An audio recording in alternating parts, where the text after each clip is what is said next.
Welcome back to South Florida, getting ready to start Pool D play here at Lone Depot Park in Miami. The 2026 World Baseball Classic already underway in other parts of the world. Now Miami finally gets a chance to get things started, where it'll be the Kingdom of the Netherlands against Venezuela. They have met before in this tournament. Take you back to the second round in 2009, up the road a bit at the old football stadium. Carlos Silva was great, and some future Hall of Famers perhaps involved. A lot of Hall of Famers, especially this guy right here, Miguel Cabrera, going deep to left center. Venezuela went on to win this game, but it all started with Miguel Cabrera and Silva, that great pitching staff, and obviously K-Rod finishing it out with that nasty changeup that we saw for a long, long time throughout his career. And both of these teams have had some success in the World Baseball Classic, but looking to win their first, looking to certainly get out of pool play and into the quarters, the semis, and the finals, of course, which will all be in this ballpark. Ranger Suarez will get the ball for Venezuela this afternoon. 30-year-old starter gearing up for his first season with the Boston Red Sox. 5 years, $130 million deal back in January. Yeah, 3-2. He's probably the Venezuelan ace besides a guy like Pablo Lopez, who obviously is not on this roster, but the quiet assassin. This is a guy that's very, very quiet in the clubhouse, but boy, he is very chatty when he's out on that mound. And we'll take a look at this arsenal and what he brings. Look, it's everything he's got. He can throw everything for a strike. The sinker changeup is his main usage. He'll like to throw the cutter to righties and steal strikes early in counts with that curveball. But no question about it, this guy uses everything he wants whenever he wants at any count. So he's going to rely on his defense. I think Andrew Jones knows a thing or two about defense. The newly minted Hall of Famer, congratulations to him. He is the manager of the Kingdom of the Netherlands, and this is the lineup that he has put forth for day one here. Ray Patrick Ditter will lead things off in left field. Cedon Rafaela in center. Xander Bogaerts talked about him. He's the shortstop. Albies, Gregorius, Clementina is the DH. Charlon Scope is at first base. His brother Jonathan, of course, not on the roster this time around. Chadwick Trump. And Drew Jones, the son of Andrew Jones, will play a lot and bat ninth. So Ditter, who was inserted into the starting lineup during an exhibition a couple of days ago because Jurickson Profar testing positive for PEDs, taken off of the roster, he homered right out of the gate in an exhibition. But he takes the first pitch at the top of the zone for a strike, and Pool D play is underway. Ditter currently a free agent, but in 2025, a little indie ball. Those are those numbers. Double-digit home runs. Suarez in there for a strike. It's 0-2. Yeah, early on, right? You can tell the backdoor slider, the changeup. Dieter likes the fastball. He's a perfect guy to hit leadoff for the Netherlands team. Can play all over the field, but you got to respect the power. Suarez deals to the 31-year-old and misses a little bit low. That's the one thing with Suarez. Early on, he's not primarily fastball, where you see a lot of these fastball guys with high velocity. They want to control the first couple innings with fastballs. Not so much for Suarez.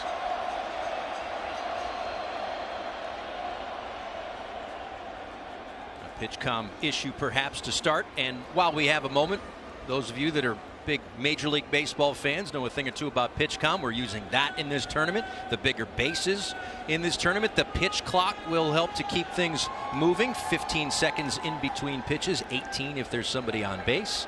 There is replay review, so some of those new things that we've seen in baseball the last couple of years.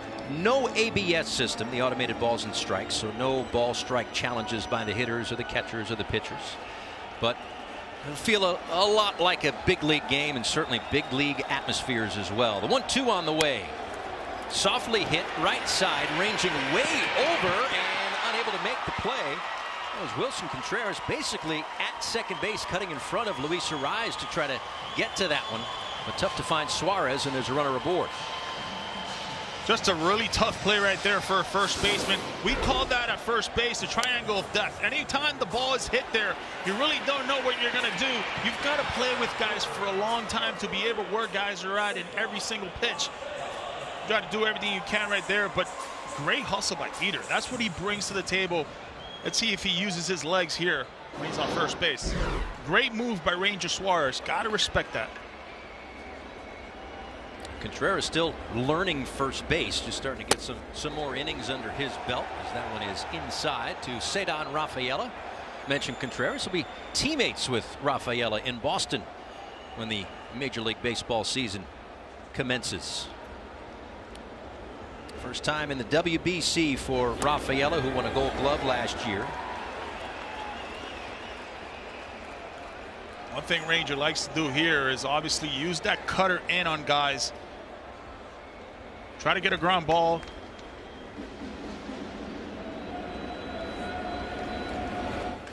That one hit well out towards center field, and Sanoha on a line drive makes the catch. Sanoha playing in his home ballpark, a member of the Marlins, puts that one away for out number 1. There's nothing worse than being in center field and getting a rocket on your first play. Yeah. It's a knuckleball coming right at you. You don't know if it's hit well enough. Whew.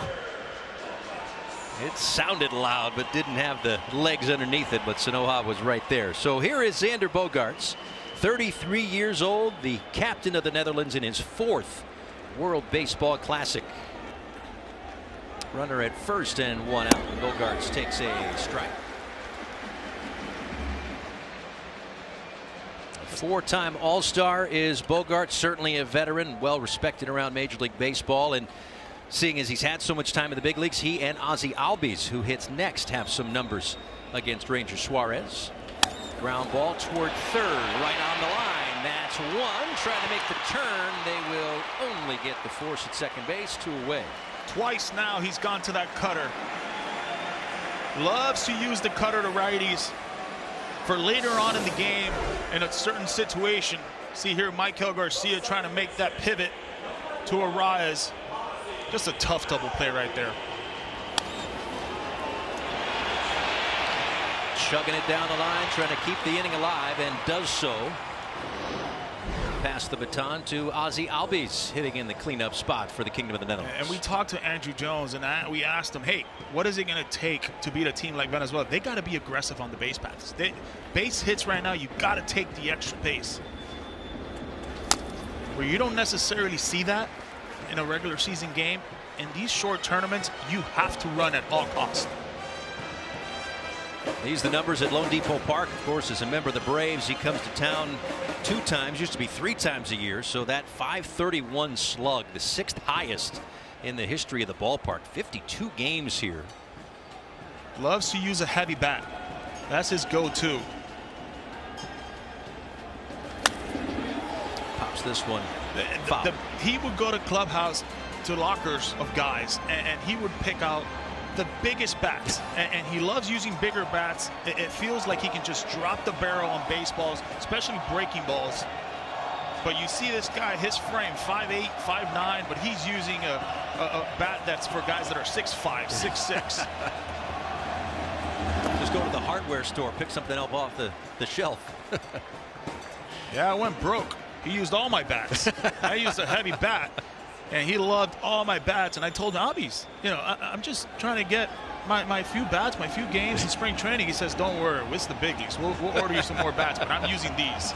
And he doesn't choke up either. Oh, no. Take a little bit of weight off either. Ball and 2 strikes. Tap foul to stay alive.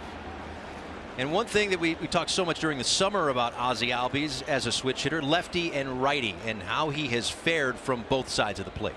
Yeah, you can just see it right here, right? It's very fair. He loves obviously hitting from the left-handed side. He gets more at bats from the left-handed sides, but no question, he's a threat for average through the right sides or power through the left side. One thing we see common with him is how tight he gets on the box. I mean, he is on top of the plate. Toes right on the line. Another 1-2 pitch. Ground ball to the shortstop. They'll go the short way. And Netherlands strands a runner. Back after this.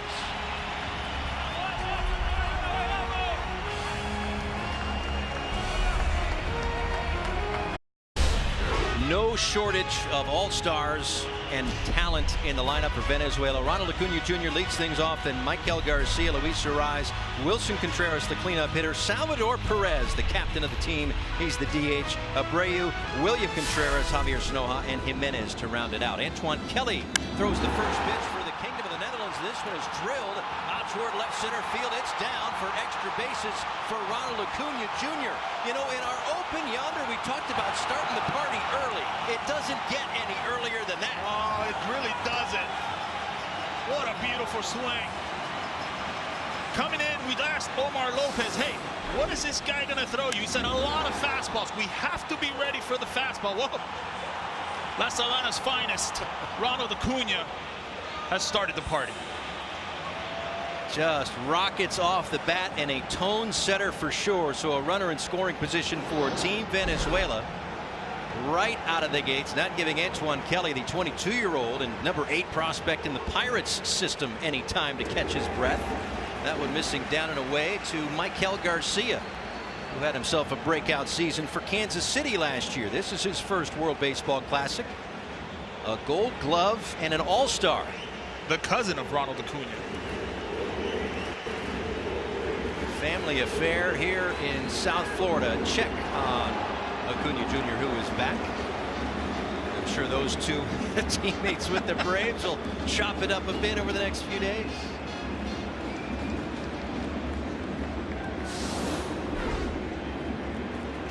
Get back. Oh, the oven mitt saved them. Game of inches, Paul. Certainly is. Trying to swim move there. 1-0 Garcia is tap foul. Mentioned Kelly out of that Pirates system. It's a pitching rich system. We know that. Certainly even at the big league level. The guy named Paul Skeens, not sure if you've heard of him, but he's excellent. Third best pitching prospect in that system, and he's number 8 overall, Antoine Kelly. Set with a 1-1 to Garcia. This one a bouncer over the mound. Alves has it. A productive out gets Acuna to third, 1 away. These small tournaments, right? You got to be able to do the little things. Can't just rely on the 2-run homer, right? It's the little things. Get the guy to the other side with no outs. Now you give Arias, who's playing cricket when he's hitting. He'll hit everything. He's going to put the ball in play. Try to get him in. He is so much fun to watch. He rarely swings and misses. Not a ton of power when he's in a big league uniform, although he had a great World Baseball Classic in 2023. But in that 3 spot, you're thinking, well, he's a kind of a singles hitter. But because he puts the ball in play so well, that's why they've got him where he's at. Here are the numbers on Antoine Kelly at a couple of levels last year in ERA, just a shade over 3. Rise a .287 hitter with runners in scoring position last year. Takes the ball down and in. One of the things we've seen with Antoine Kelly throughout his process is the take on his velocity. A couple of years ago, he was 92 to 94. All of a sudden now this year, he's been at 97 to 100. He's put on some weight. I think that's really helped him out, gain that velocity. Could get into that mid-rotation as a starter if that off-speed stuff continues. Tap foul at the plate, and Rise will hopefully walk that off for a moment. And that's the new pitch he's learned, that split changeup. He relies on it a lot against left-handed hitters.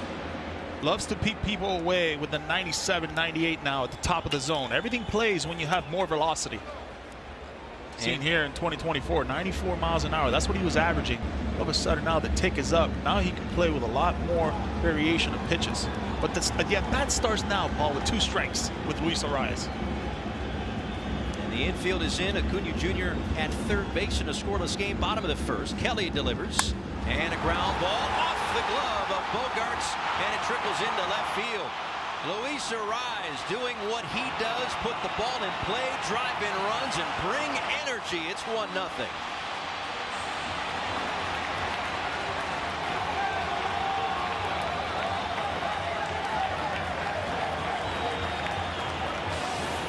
Well, we said the at-bat started with 2 strikes, but this is Arias. This is exactly what he loves to do. I remember him. Do you feel better with 2 strikes, or do you feel better when it's he says, oh no, I like 2 strikes. That's where I really go to work. I shorten up my swing. I know my hand to ball is elite, and I can use that to my advantage. Brings up Wilson Contreras, and again, you get these kind of all-star team sort of settings, and you look at all these guys, they converge into one clubhouse and onto one lineup card. And you got a bunch of 3 and 4 hitters on their respective teams. And if you're looking at it, you might not think that Arise profiles as a number 3 hitter based maybe on the power. But if there are guys on base in front of him, that's the exact guy you want up to drive in the runs. Yeah, I mean, look, you have a 40 home run guy sitting on the bench today, Eugenio Suarez, right? So in these type of tournaments, you need guys to not strike out. It can't be all or nothing. You got to be able to kind of contribute with different little things, and he's a perfect guy, I think, for Venezuela hitting third. 1-0 to Contreras, and could not hold up, so a ball and a strike. I remember talking to Arias and asking, who taught you this hand to ball? His father did. He used to have a ball with a string on his ceiling, and he used to do it for hours trying to hit off the bat with that ball when he was 3-4 years old. So the hand-eye has come from a long time of work. We saw that uptick as Contreras takes a ball low. The uptick in the power rate based on Arise and his MLB profile compared to the World Baseball Classic, but you watch this guy play and unbridled enthusiasm. Oh yeah.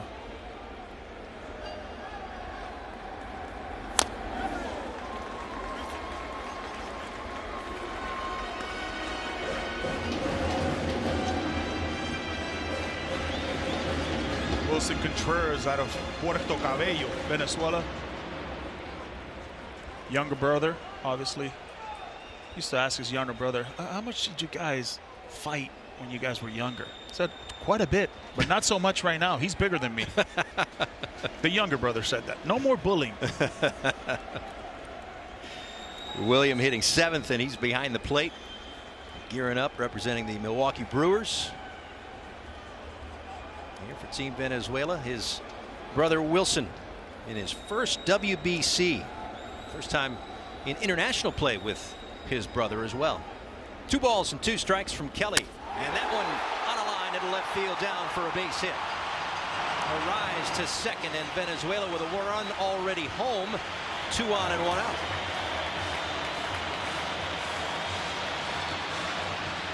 What a short swing. I mean, with 2 strikes at the top of the zone, we know Kelly's got 97 to 100. These Venezuelan hitters, they're prepared for 100. Short, compact, not trying to do too much.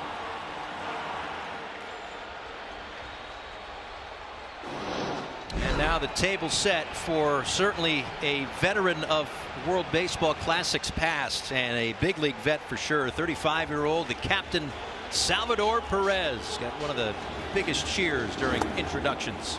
A swing and miss right there, nothing in 1. His 4th WBC. He's part of the all WBC team in 2023.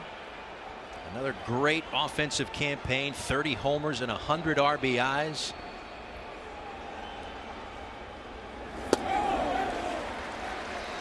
One of the best bad ball hitters, where you think you have him, you think he can chase, and all of a sudden it's a 3-run homer. OPS leaders in World Baseball Classic history. He's had a lot of ABs in these moments. Takes just in and maybe a little up too. And 2 balls and a strike.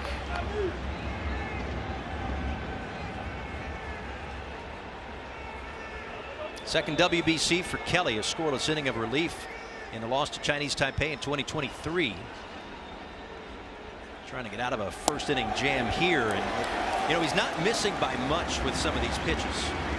He's not. And you look at this Venezuelan team, and they're known for strikeouts. They can strike out. 3-1, very aggressive moment here.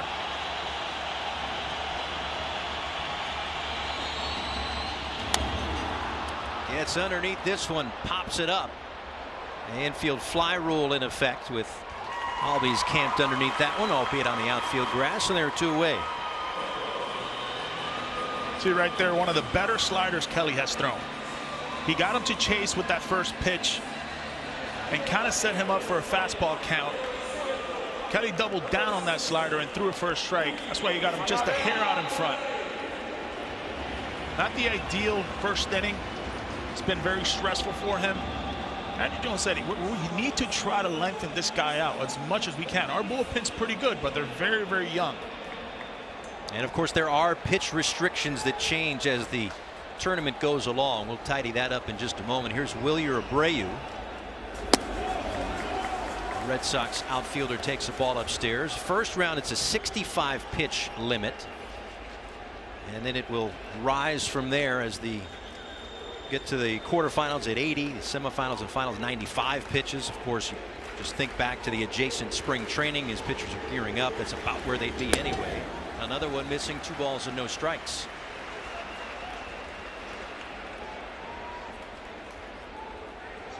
A first pitch leadoff double to left center field for Ronald Acuna Jr. There's early trouble for Andruw Jones in the Kingdom of the Netherlands, trying to limit that damage to just the 1 run here. Another hitter's count though to Abreu. Another one just missing outside. And they have been off the plate, but not by a whole heck of a lot. And it's impressive, right? With a guy throwing 97 to 100 miles an hour, their ability to work the zone. 3-0. Clips the bottom of the zone. It's Shane Livensparger behind home plate. Michael Ulola out of Spain is the first base umpire. Gabe Morales, the major league umpire, the crew chief at second. And Trent Thomas from Australia over at third base this afternoon. 3 balls, 1 strike. And it's full. So that's another element to the World Baseball Classic. Even the umpiring crews come from all over the globe. So it's certainly great to see some of those major league umpires on this global stage, but some others that will umpire in leagues across the world represented as well. Well done.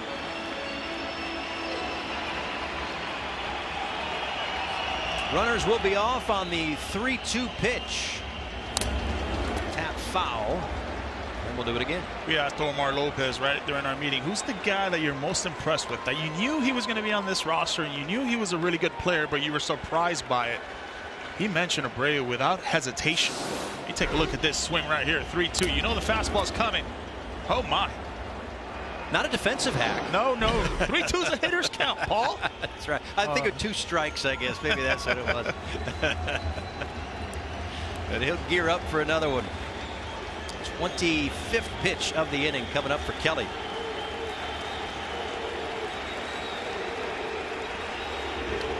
Deals to the 26-year-old Abreu. And at the top of the zone. Boy, walking a tightrope in that first for Kelly. Allows just the 1 run. 1-0.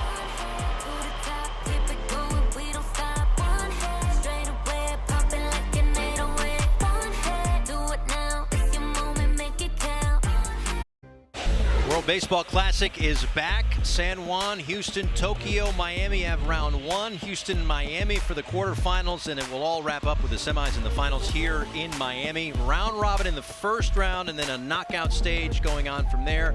We talked about the pitch count limits as well. But this is something that comes around every 3 years. 2023, you were a big part of it, of course, on the broadcast side, and did a wonderful job. And I know you're thrilled to be back in your element here. Well, there's nothing better than the World Baseball Classic. And there's players that even talk about it and say this is the closest thing to postseason baseball. Packed house, a lot of energy, and you're playing for your country. Didi Gregorius, former big leaguer, still playing around the globe, lines a what a play. Lines it right to Andres Jimenez. I think now's a pretty good time to tell you that he's got 3 gold gloves and a platinum glove. Goes up the ladder to take away a hit.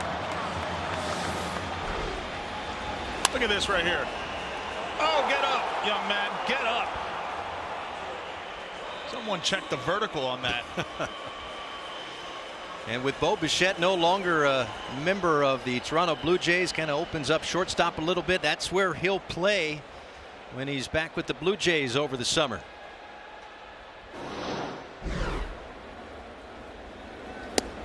Hendrik Clementina steps in, a ball and no strikes.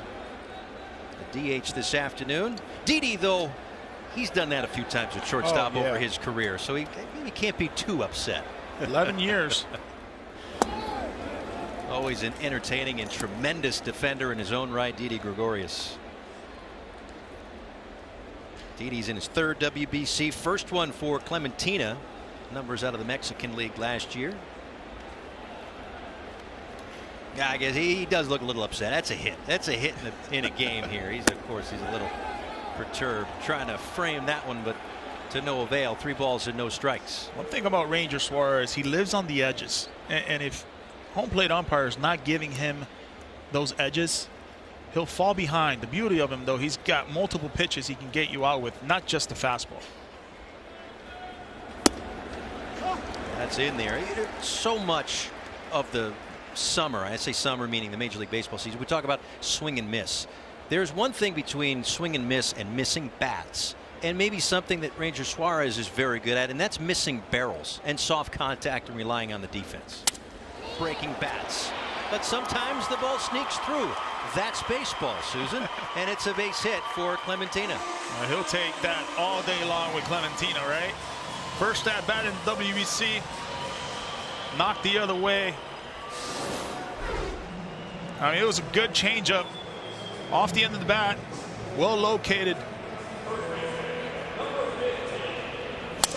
You know, Paulie, and they never even out. You can hit tons of line drives right at people, but then once in a while you get those. Well, I mean, think of the last 2 minutes. Didi hits a rocket, it's an out. God. This one a 15-hopper broken bat, and it's a base hit. Well, we've seen Ranger Suarez, right? People on base, he loves to go to that cutter in on the hands, trying to get a double play. Thing with Ranger is he wants to not have these long at bats, to go deep into games.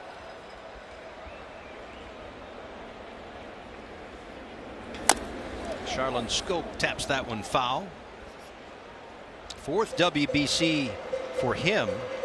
More than 100 international games for Netherlands. His brother Jonathan, of course, a former big leaguer. Scope a free agent as we speak. Tap foul, 0-2. One thing about Ranger Suarez is how he's able to just slow down everything. You know, when you talk to him about pitching, he's not so concerned about the plate. He's concerned about the bat. It's an inch or two of adjustments that he wants to make. He wants to get you off the end of the bat or off the label.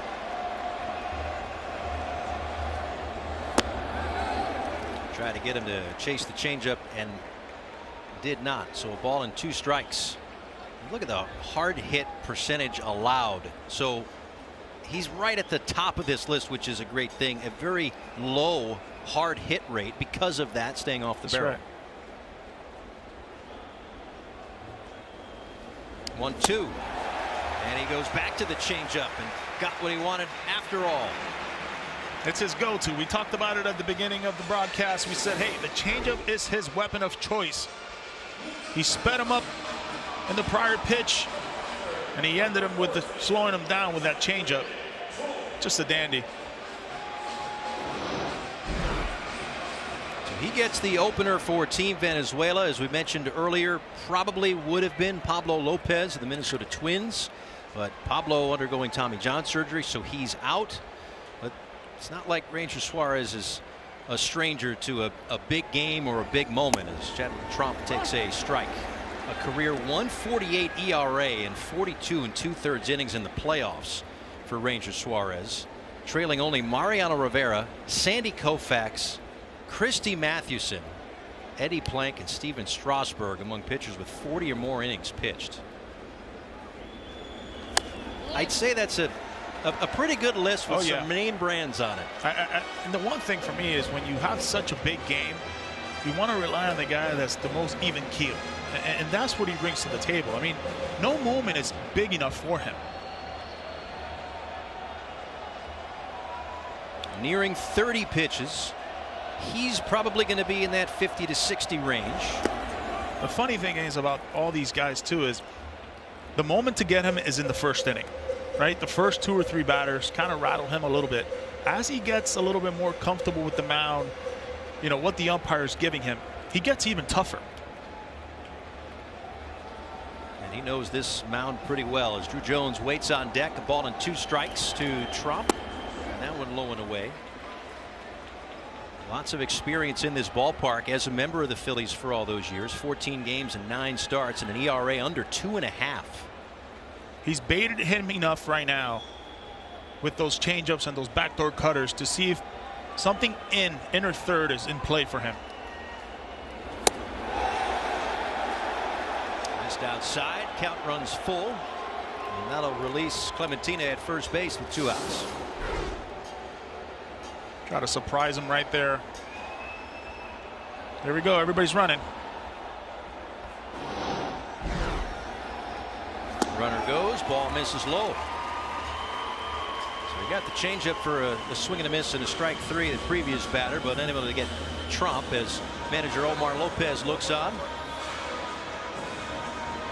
Back again for this World Baseball Classic for Team Venezuela. A guy who certainly could and hopefully will manage in the big leagues at some point. And boy, does he have a nice coaching staff as well. You see Miguel Cabrera next to him, Robinson Chirino's big league experience, Victor Martinez, Johan Santana's the pitching coach. So, I mean, we talk about the lineup and the roster for Venezuela, but if the coaches want to start breaking out into smaller games, they might win that too. Some of the best. Some of the best. Remember facing Johan Santana, you can sit on the changeup and you still wouldn't hit it. I think we would say Ranger Suarez and Johan Santana have had plenty of talks, because the changeup has always been in play for Ranger, and it sure was for Santana. So the number 9 hitter, Drew Jones, swing and miss. And again, he'll get more playing time now as they've had to shake up the roster a little bit with Jurickson Profar out. Jones, one of the top picks in Major League Baseball last couple of years with the Arizona Diamondbacks, number 2 overall in 2022, and you know, just like his dad, can patrol center field. Sure can. I like what Ranger has done here. Back-to-back changeups. Young hitter like this, first WBC. Want to see if he's aggressive.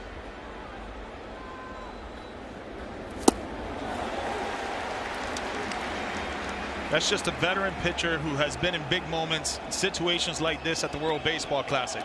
Understanding he's the 9th hole hitter, young guy.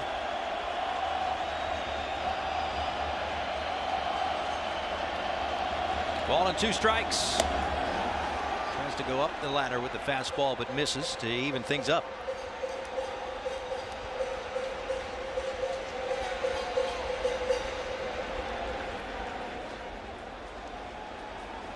Oh, the changeup's in play here, Paul. The 23rd pitch of the inning is towards short, and that one gets by Jimenez into left center field, and a base hit. That'll tie the game. And Drew Jones comes through. He still calls his dad coach, is what he said. So coach is happy with that. I'm sure his dad is extremely proud of him right now from his first at bat in the World Baseball Classic. Try to sneak a little cutter inner third on him. Gets by Jimenez, but look at him hustle. He smells it. He knows he's got the hit. And here we go. Turn on the Jets. Head first slide. First hit in World Baseball Classic, a double with an RBI. Back to the top of the order, 2nd and 3rd now. And they'll check down at first base, no swing, a ball and no strikes to Ray Patrick Ditter. So Drew Jones comes through.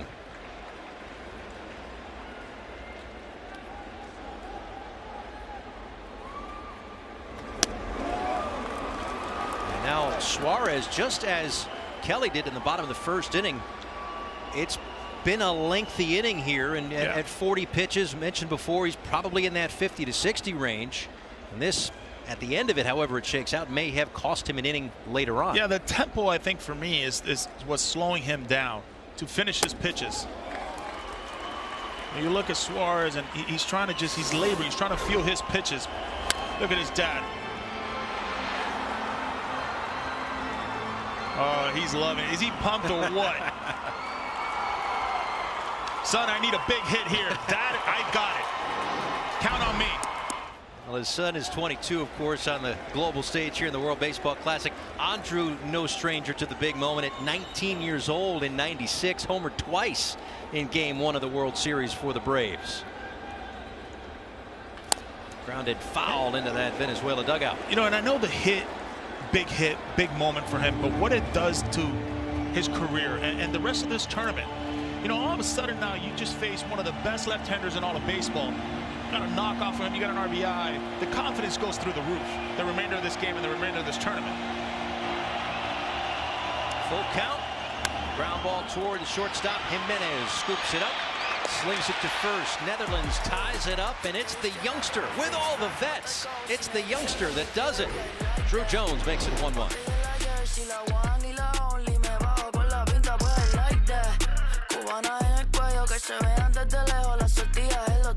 Welcome back. Home half of the second inning. Antoine Kelly, a look at his scouting report and why he's risen quickly through the Pirates system, and whether it's the rest of this game yonder or over the course of this season or even his career, by getting through that first inning and just the one run after the leadoff double, you wonder, you put that in the bank and you use that for a while. Yeah, the first inning could be very shaky for a young pitcher like Antoine Kelly, but you get through the first 6 hitters, all of them were all-stars, and you get by with one run with not your best stuff, labored a bit, 25 pitches. And all of a sudden it can calm you down a little bit and say, hey, I can get these guys out. My stuff is good enough. But yeah, no question, Paul, you look at the next chapter of his career, and it's definitely going to be for the better. Foul tip got Trump behind the plate. Looks to be all right. Nothing in 2. And he had 25 starts last year. He was at a 3 ERA. So yeah, he knows how to pitch. He's got the components to be a good starter. 0-2. Ground ball to the shortstop, Bogarts. Nice and smooth over to first base, one away. So the comparison's 24-25. You take almost a run and a half off that ERA. Yeah, but what I really like, though, is the base-to-ball ratio, right? He's not walking as many people. He's going after guys. And why is he going after guys? Well, he's got 97 to 100 now in the tank. He feels more confident. You see it right now with Contreras. It looked like he was playing catch. My stuff is good enough. I was able to get that big run.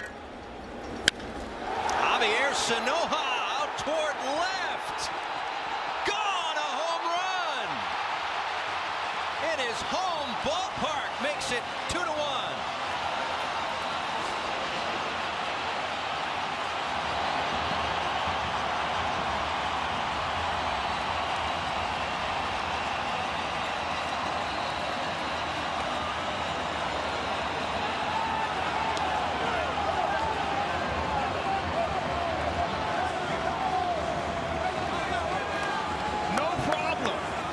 Sanoja, no Jackson Churios, no problem. Need to play good defense, no problem. Hit a big home run, we've got that covered. Maracai's finest. Javier Sanoja, what a blast.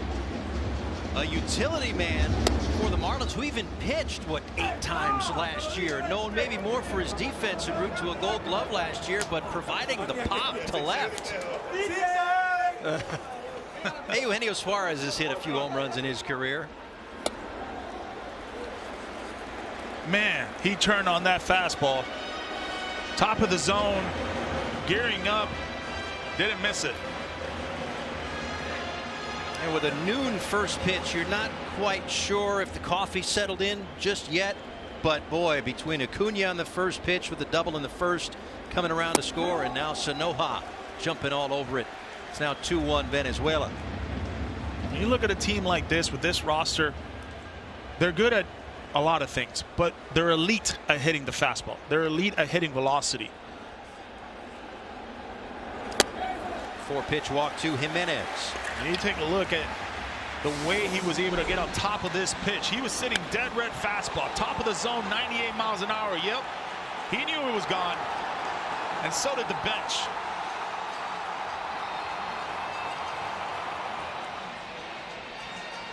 Into that Venezuela bullpen and straight away left field.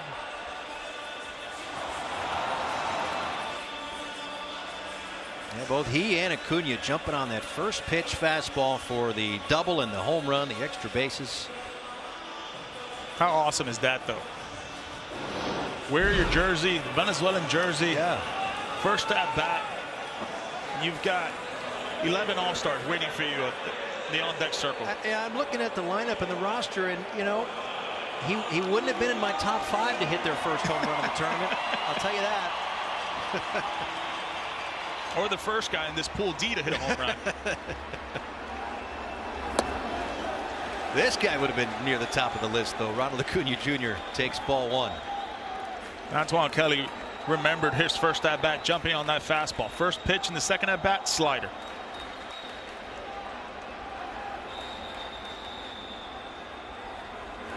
That one taken down and away. Yeah, Acuna Jr. not a guy that will wait around quite a bit. I know some metrics in short tournaments you can't rely on them, but you can look at career numbers for Ronald Acuna Jr. 438 hitter with 50 home runs and a 1300 OPS. You might want to waste one every once in a while. Gotta be careful. And Ronald Acuna telling the pitcher, all right, now you got to throw the fastball. He threw him the fastball.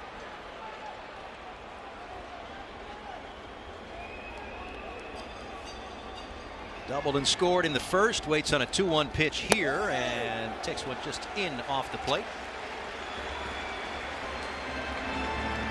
Intriguing if Jimenez runs here on a 3-1 count.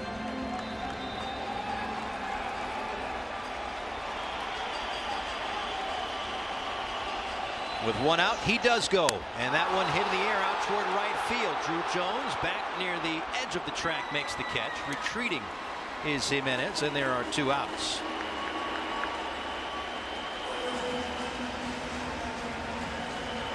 Hanging slider. Ronald knew he just missed it.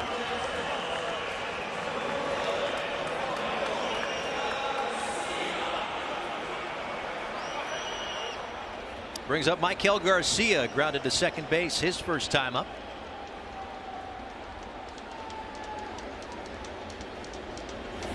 I got Michael Garcia as the most improved player all of last year. Yeah. Kansas City loves him, and they saw this coming. Like it wasn't no news to them, or they said, hey, Michael's going to be that guy. He's going to be that all-star. Sure, he sure was. Runner goes, ball in the dirt. Nice pick by Trump, and did Albies get the tag on him? He did. What a play by Trump to corral it, and the throw naturally toward the first base side of second was perfect for Albies, and the caught stealing ends it. From the Kenley Jansens of the world behind the plate for the Netherlands. Welcome to the World Baseball Classic. You'll get it all. But Sanoja makes it 2-1.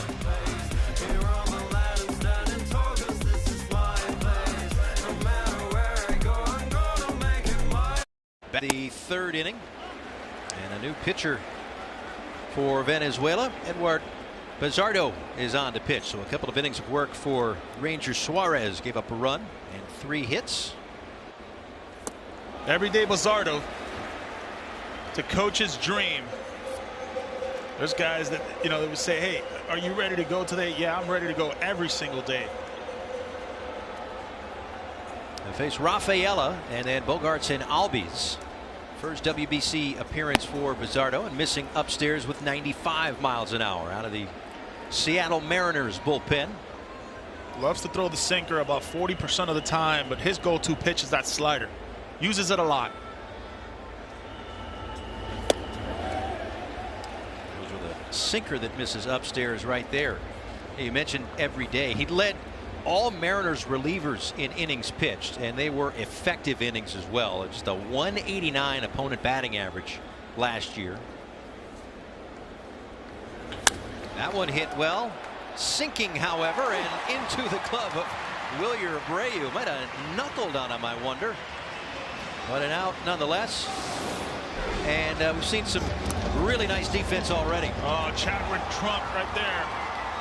Gets a pick and throws an absolute cannon to second base. Great tag by Albies. That's what they're teaching nowadays. Don't throw it to the back. Throw it a little bit before the back for that quick out. Reminds me of those days of Kenley Jansen being behind the plate, throwing guys out. Let's press play because we have the video. There we go. 2009, before he became one of the best closers in our generation. Kenley Jansen, nobody could run on him. Talk about a weapon for the Netherlands team. Mobilized all runners. I'm not sure what the movement was on that throw down to second base back then, but I know the movement on that cutter that's become his signature pitch has been pretty good. Probably a cutter, I would say. Xander Bogaerts reached down to fielder's choice his first time up. Sends one out towards center, a step back, and then coming in is Sanoha to make the play.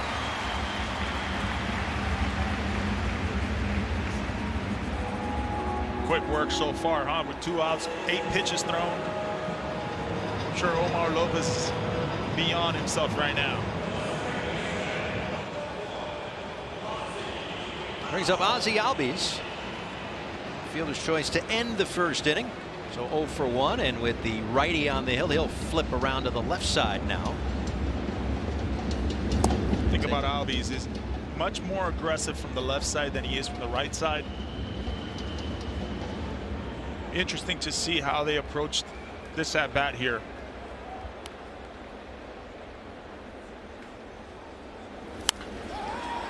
This one skied toward the rafters, but Contreras will make the catch. They say a home run in a silo.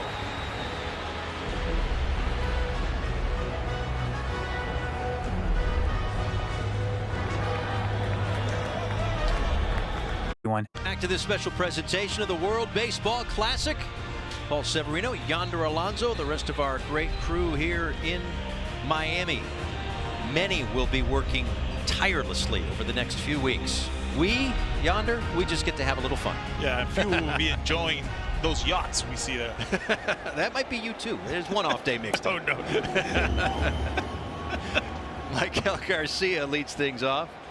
He was at the plate when Chadwick Trump had that caught stealing to end things. So Garcia, Arise, and Contreras against Antoine Kelly in the third. Line to center field and caught. We'll take a look at Luis Arise and what he brings to the table. The at-bats not necessarily start 0-0 for him. Mentally, it's with 2 strikes, but the ability to hit the ball out of the zone, 56, the most in Major League Baseball. The hand-to-eye is elite. We talked about it earlier, how his dad used to put a ball in a string on the ceiling and have him hit for hours when he was 3-4 years old. That's how he got the eliteness of his hand-eye coordination. But it is impressive to watch. Doesn't necessarily has to be in the strike zone where everybody's looking nowadays at the exit velocity. Not so much with Luis Arise. He'll hit and use the whole barrel and his whole bat and to all fields.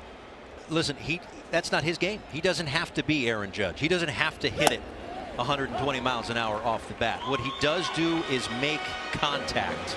He's won 3 batting championships in both leagues, different teams represented. He's been to the All-Star game.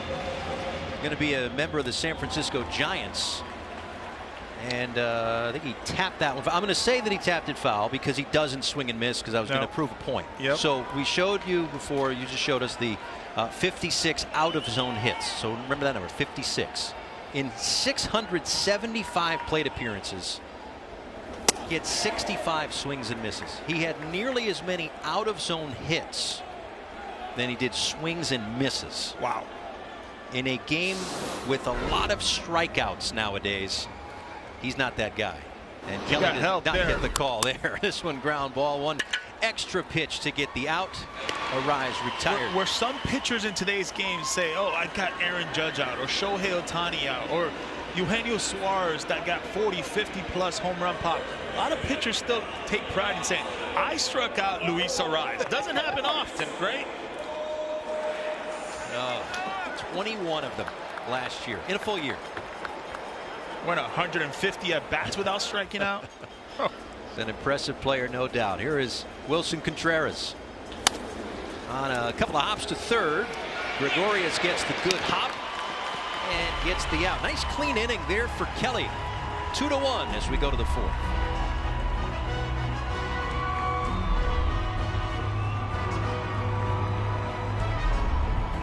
Love to smell the burning wood after a foul ball. And then you've got Luis Arias. He likes to bite his barrel thinking, hey, I should have done much better with that. Oh, you gotta love it. Gotta love it. Got to take care of the tools of the trade. His glove's okay too. Makes the play over there at second base. One quick out. New pitcher for Team Venezuela. Luender Avila is their third pitcher of the afternoon. Kansas City Royals. His numbers last year in 13 games and a very clean 1.29 ERA in his first WBC. Late addition due to some injury. Four-seam, two-seam, loves his curveball, has a ton of extension. Got a 6'3" frame, but there's guys that have those extensions that make you look like you're 6'10", 6'9". Well, that's what Avila brings to the table.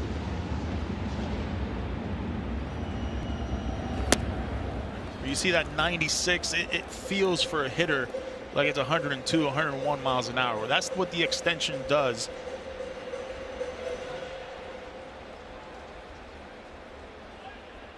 Yeah, it's only 60 feet 6 inches, and you get down the mound a little bit further. That's where you get what they call perceived velocity. Gives you even less time to try to think about what in the world is coming my way at 98 miles an hour. 2-1.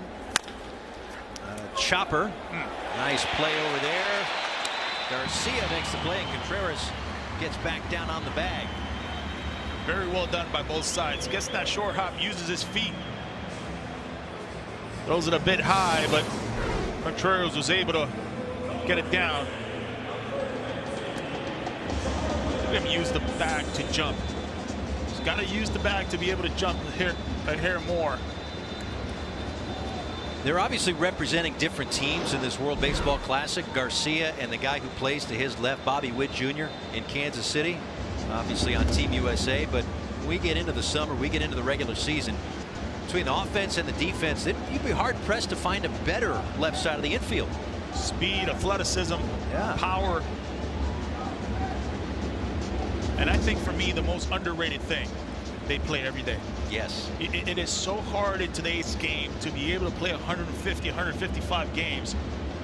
For a manager, what it does to a team like Kansas City Royals, just pencil them in every single day. First baseman in Kansas City, Vinny Pasquantino, played 160 games too. And for those of you maybe more on the global side tuning in, Kansas City in the summer gets a little toasty. Oh, it sure does. So it's hard to post, but when you're in the Midwest. And I think it comes from the veteran, Salvador Perez.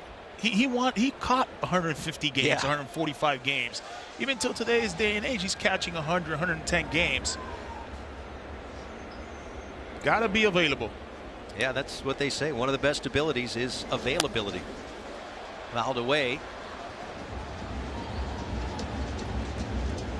3 balls and 2 strikes to Charlin Scope. So talk to Salvi about that, playing every day. He would tell me, Bobby, 80% is better than me playing on the field than it is on the bench. Just a little bit off the plate with 97 miles an hour and a 2-out base runner for the Kingdom of the Netherlands.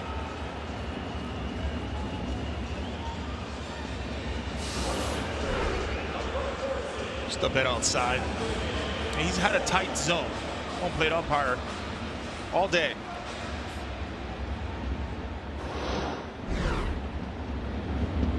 Chadwick Tromp, who defensively had a caught stealing that ended an inning earlier this afternoon, digs in and takes a strike.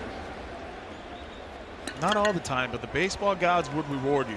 After making a defensive play, usually good things happen when you come up to bat. Saw his numbers in the Dominican Winter League, AAA with the Atlanta Braves, most likely. Little wrinkle to that curveball, kind of dropped through the bottom of the zone.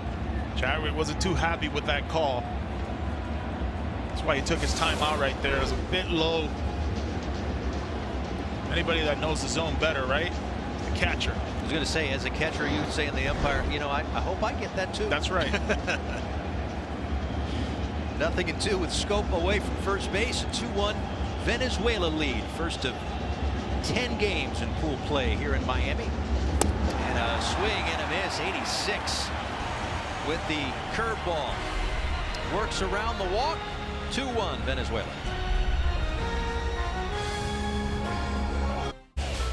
Welcome back. A little refresher on some of the rules and regulations here in the World Baseball Classic.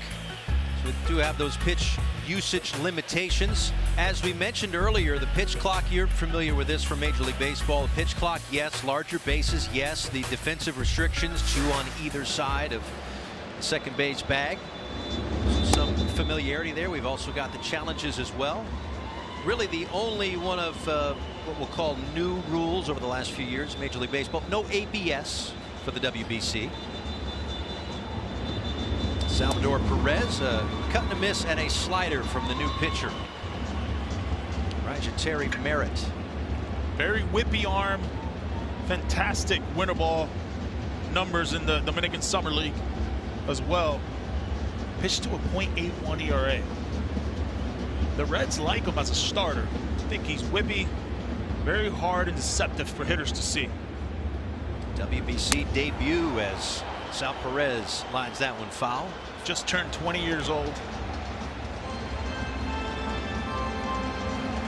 14 games, 11 starts, a sub-1 ERA. Another one grounded foul. And when you talk to Andrew Jones, he said it. He said, hey, the bullpen, very good arms, a lot of potential, but very young. We're seeing one right here. And again, you look at this tournament, especially pool play, when the limits are at 65 pitches. It really does become even more so than what we see in the big leagues over the course of the regular season, a bullpen game. 0-2 upstairs to Perez. And that's where moving on later on in this round, you know, how much as a team are you burning that bullpen? Because they can come back and bite you a bit. Oh, Salvi heads up. Ball to 2 strikes. In on the hands, grounds and foul. So for Merritt, shirt's come untucked a little bit, but he's had to tuck it in a little bit. He's good though. He's ready to go. Developing as a starter. And induces this little floater out towards center, and the Gold Glover Rafaela covering some ground out there, racing in to make the play. 1 down. So many things happen on this play. I mean, Salvi just took that off the ground. Look where this pitch is at. Drop is about to block that pitch. Talk about a bad ball hitter. Then all of a sudden you're thinking, uh-oh, this is going to bounce. No, not Rafaela. He's got it. First step was incredible for Ceddanne Rafaela. Well, you knew the Kingdom of the Netherlands, with who's managing this team, they were going to put a good defensive center fielder on the roster. That was a given. There was no doubt that that was going to be the case. Another great defender. He and Rafaela both winning Gold Gloves in the Red Sox outfield last year. Wilyer Abreu to his regular season teammate out there, a base hit. That's what makes him so tough, right? Got to put him in the lineup every day. His ability to hit lefties. Stays on that curveball. But Paul, you talk about the center fielders. How about all of the Netherlands, right? They grew up watching Andrew Jones. They grew up watching Xander Bogaerts, Ozzie Albies.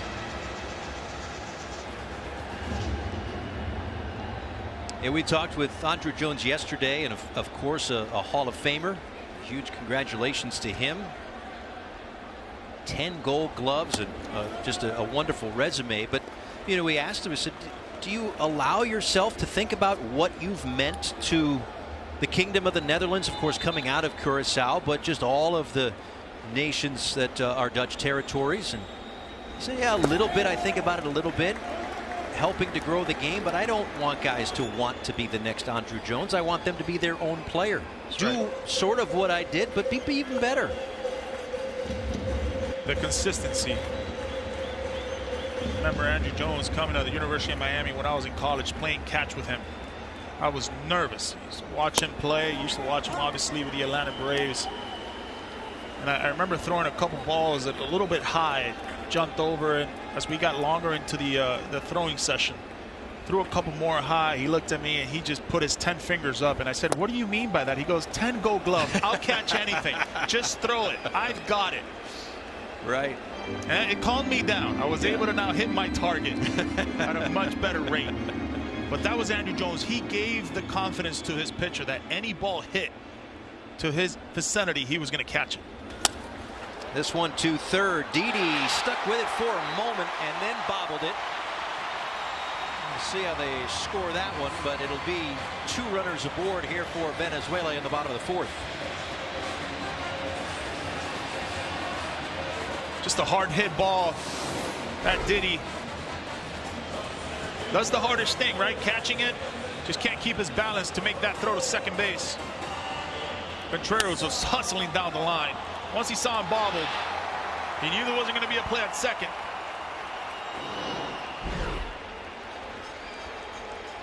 Well, the double play still in order with first and second and 1 out. And it brings up Javier Sanoja, who on the first pitch he saw in WBC play hit a solo home run to left field. And he takes a strike at the bottom of the zone. Nothing surprising about that breaking ball. Loves to throw the breaking ball. And Sanoja's first at bat, first pitch fastball, he was all over it. And 4 home runs in this ballpark as a member of the Marlins last year. This one to shortstop. That's one, and that is the double play that the Netherlands needed. Still a 2-1 Venezuela lead here in Miami.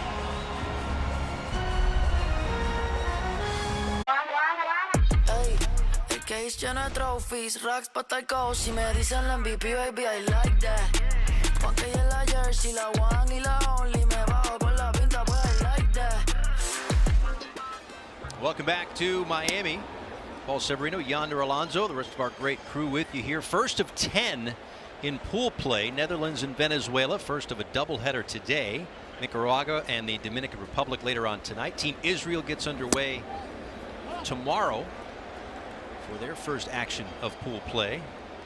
10 games over 6 days, wrapping up with Venezuela and the Dominican Republic. That I feel like there might be some energy in the ballpark that night. It's going to be it's going to be excellent. Packed house. Drew Jones leads off and fouls it away right side. Ditter and Rafaela to follow here in the top of the 5th inning. Venezuela scored in the bottom of the 1st, the bottom of the 2nd. Netherlands for a moment tied it in the top of the 2nd inning. But some zeros on the board since as Avila misses outside. I think for the Netherlands and Andrew Jones, you kind of get into a rally here. Starts with your 9-hole hitter. That's how big rallies happen. Turn over the lineup, put some pressure on Venezuela. It comes up empty, even though he drove in that run his first time, but first out here in the 5th inning.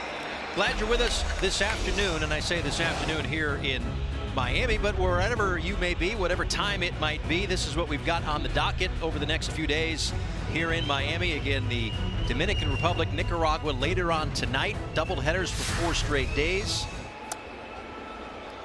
And action across the globe. See Japan with a 13-0 win over Chinese Taipei. That one in 7 innings because of the run rule there. They're underway in San Juan with Cuba and Panama. Great Britain and Mexico going at it as well. Very impressive what Japan did. That 2nd inning. 10 runs. Have you heard of that Otani guy? Man. Because he had a good day today. He sure did. Fouled straight back. Was a triple shy of the cycle. Hit a grand slam. The guy's won MVPs, World Series. There's no stage too large for that man. Incredible. And you think, okay, he's reached his plateau of who he is, and he gets better every year. Yeah, right. Hold my Sapporo. It's about to get better. 1-2 to Ditter.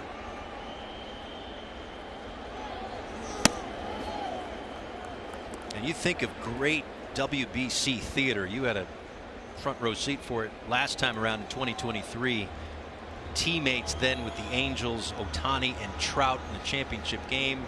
Ohtani coming out of the bullpen, striking out Trout, and another crown for Team Japan. I'm going to go on a limb that he's going to pitch in the World Baseball Classic. Okay.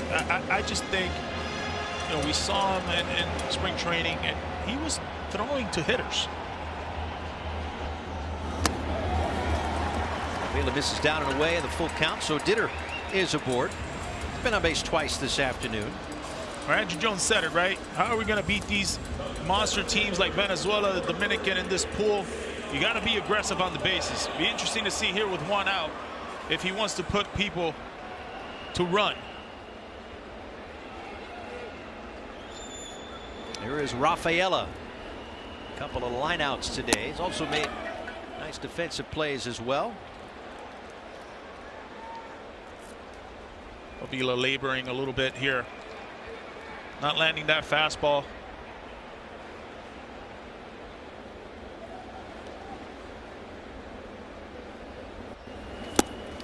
Cut on and missed. That's what Contreras does behind the plate. He can smell when somebody's kind of losing feel and touch. That's why he's one of the best with Milwaukee. This tournament, I would think he's a top 2 catcher.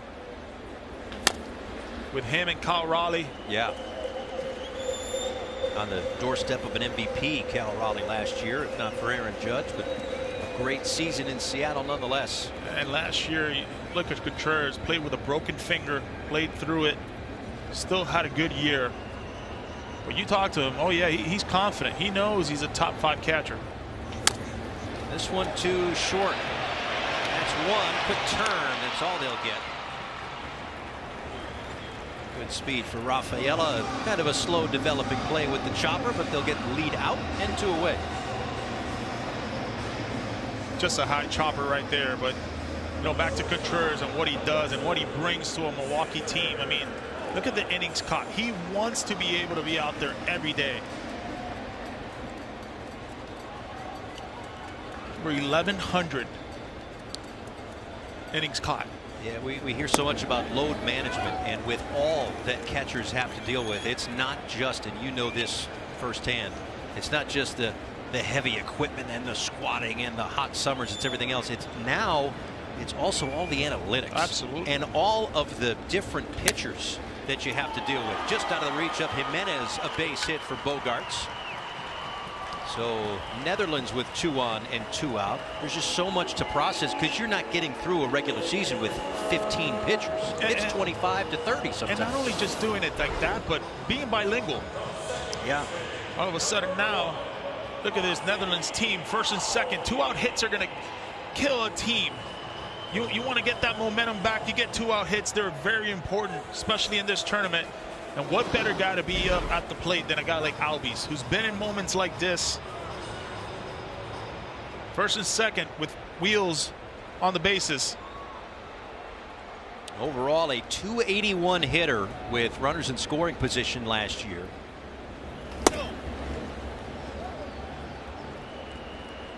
Numbers went down a little bit with 2 out situations,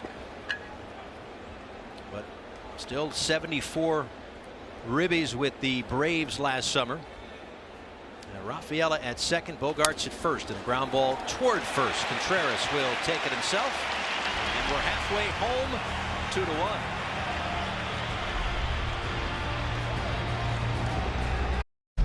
2-1. Welcome back to this special presentation of the World Baseball Classic. Paul Severino with Yonder Alonso, the rest of our great crew here at Lone Depot Park in Miami. Glad you're with us today. Starting pool play in Pool D. Kingdom of the Netherlands and Venezuela. Nicaragua and the Dominican Republic later on tonight. Team Israel, the 5th team in this pool, will get their first action tomorrow. A new pitcher for the Netherlands, Jaden Estanista. The 24-year-old 6'3" right-hander. They like, Phillies like him. They signed him $10,000 international signing. They think this guy is a high-end, multiple innings guy. How about this? 107 career minor league games, over 200 strikeouts. He's developing that baby cutter we saw in that first pitch. Breaking ball stuff is a work in progress, but they feel really good about this guy right here. That one comes up just a little short. But facing Jimenez to lead things off, then Ronald Acuna Jr. and Michael Garcia.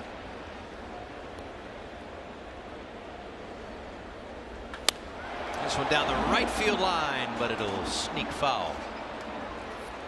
Second WBC for Estanista. A couple of scoreless innings in the start against Team Italy in the 2023 tournament. It was a 2023 tournament for the Kingdom of the Netherlands. They went 2-2 in pool play, but they didn't advance because of just a wild tiebreaker, not between 2 teams or 3 teams or even 4 teams. Everybody in the pool was 2-2. They had to go way down the list for the tie-breaking scenario that would figure out who would advance, and it was not the Kingdom of the Netherlands.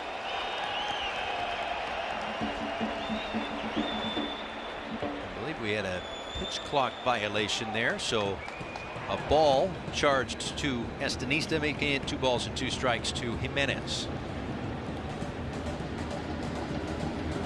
And a hit by pitch. He does wear some armor, it looks like, on the arm and the wrist area, and hopefully it got more of that than anything else. Not that it didn't hurt, although he is smirking. He's thankfully. Good.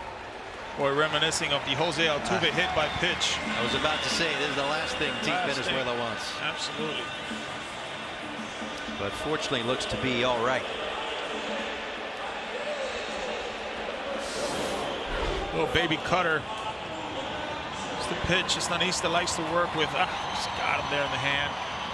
Luckily he was wearing some protective. Hey, I'm telling you what, Paul, it still hurts. Yeah, still hurts, no doubt.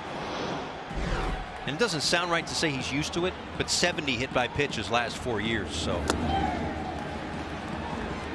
he's no stranger to the pain. No. Maybe that's the best way to put it. Well, after Ronald Acuna's first at bat, first pitch swinging on that fastball, they've been very careful with him throwing him fastballs. Double and a run scored in the first for Acuna, and he takes one a little bit too high, according to the home plate umpire. 2 balls and no strikes. If he gets a fastball here, it will be loud. The energy on the left side of this ballpark behind the third base Venezuelan dugout starting to bubble. Inside 3-0. No, in situations like this, tournaments like this, green light them. You've got to be able to green light them right now. It's got to be right down the middle for you to go.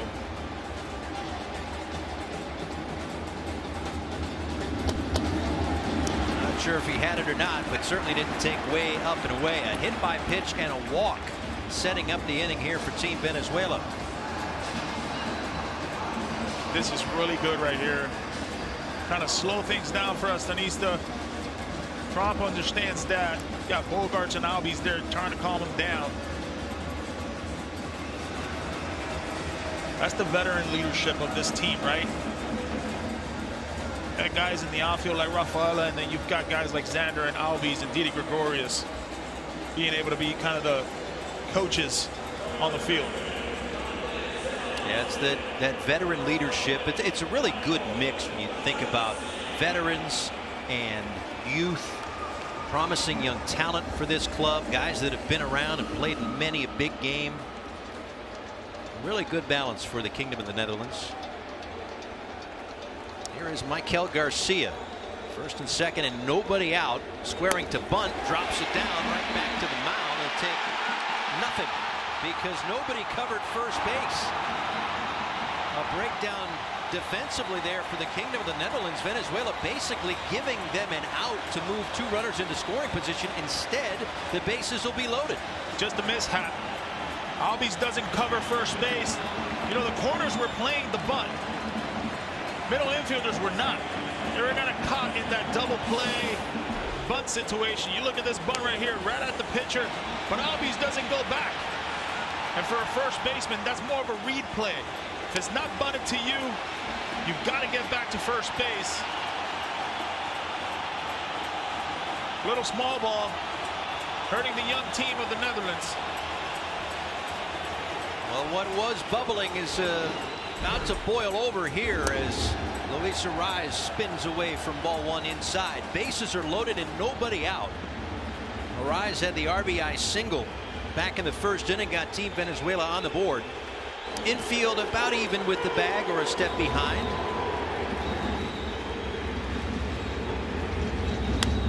It's just foul.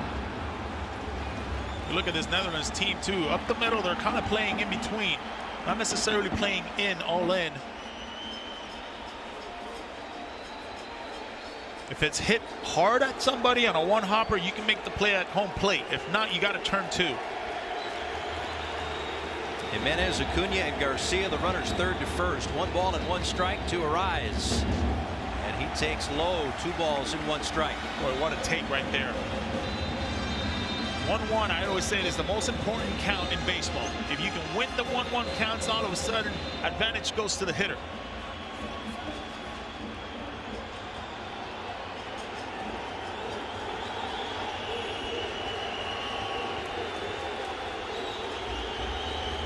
Two, 1, up and in. Spins out of the way again. 3 balls and a strike.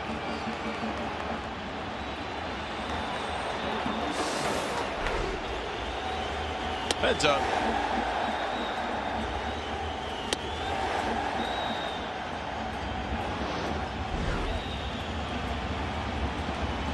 '15th pitch of the inning coming. And it's down and in. A bases loaded walk and the second RBI for Arraez. Venezuela takes a 3-1 lead. Well, a hit by pitch, a walk, a little bunt, defensive miscommunication, infield single, and then a walk has led to another run and a whole heap of trouble here for the Netherlands. And Andrew Jones makes his way out to the mound.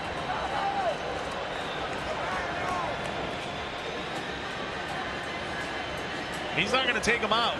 He's just trying to talk through him. There's not many guys. There's bullpen right now is trying to get hot. Yeah, he's gone.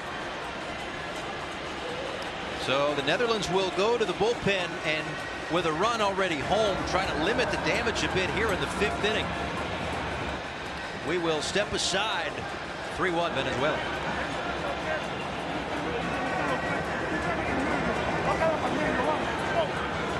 Call this the pool of death. This is a deep, deep pool. Every run matters so much. Even a bases loaded walk in the 5th gets great energy. Every pitch matters. Every at bat matters. You get a little bit of small ball. You get the big flies. But more importantly, you got to get outs if you're the Netherlands right now with Eric Mendes on the mound. This is probably one of those guys on the bullpen that's a veteran presence, has been in the WBC before in 2023. Wilson Contreras grounds one foul outside of third. His changeup is his best pitch. He'll throw it to righties. He'll throw it to lefties. He's got about a 46% whiff rate, so he likes to throw it in any count. Acuna Jr. at third, Garcia at second, Arraez the runner at first base. A bases loaded walk for Arraez has led to the 3rd Venezuela run.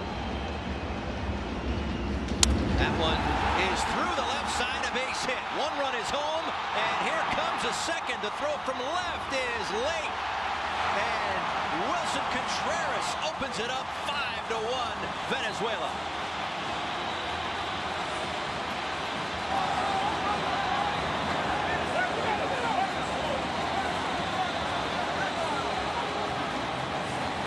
This Venezuelan team is hitting their stride right now. Gets a fastball at the top of the zone in his first at-bat, laces it to left, gets another fastball in this at-bat. Short, compact. Doesn't try to do too much. Corners are in. Too much of a first hopper, too quick. Venezuela's hitting that stride. Now Sal Perez takes a strike in. Really, this is an inning. Still nobody out, by the way, and 3 runs home. An inning where the Kingdom of the Netherlands left the door open, or should I say opened the door themselves. And that was the question mark coming in, right? That bullpen. Yeah. A very young bullpen, not too experienced in tournaments like this. This Venezuelan team, though, this lineup, I wouldn't say an old lineup, but I would say a lineup that's played an experienced lineup. A very experienced lineup. Started with a hit by pitch, then a walk, an infield single on a bunt where there was a miscommunication defensively, nobody covering first base. That loaded the bases. So yeah, that's a hit, but it's not a real hit, so to speak, in a general sense. Then the bases loaded walk, and Contreras for the first, real actual hit of the inning. It drives home 2, but 3 home, and looking for even more. 2 balls, 2 strikes. Sal Perez towards short, backhanded by Bogarts. That's 1, and that's 2. The experienced Sal Perez running down the line, so a little easier to turn there. Arise moves to third base. And that's what they wanted with the matchup against Contreras. They get it with Salvi. That's what makes this Venezuelan team so tough. A lot of different batters, a lot of different ideas at the plate. See that turn right there all the time in the world with Salvi running. Wilyer Abreu, that one clips the outside part of the plate. 0-1. 2-out knock for Contreras, part of a 3-run frame for Venezuela.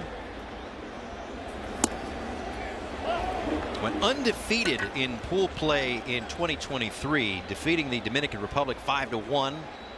What many would consider the 2 best teams in the pool then and now.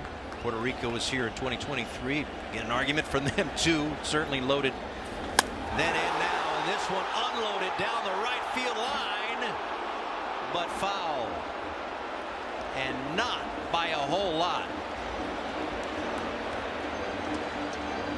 I thought we were going to get a Ocalen de Leon, Gilberto Santa Rosa in the dugout. We were going to get a concert in that dugout if that ball would have been fair. Gets a hanging slider right here. Oh, just delivers it. Now 0-2. Got a piece. Just a hair early. Omar Lopez talked about Abreu and the way he went about his business that week. This week they've been together. Showing up, the first guy at the field, working hard.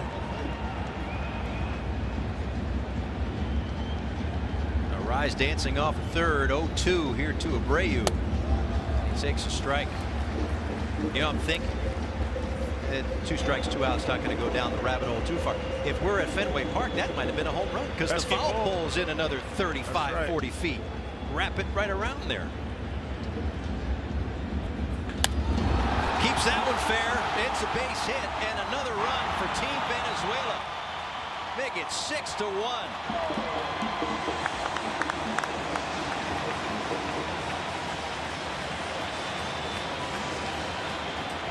Well, that ball was absolutely scorched. 2-out knocks, 2-out ribbies.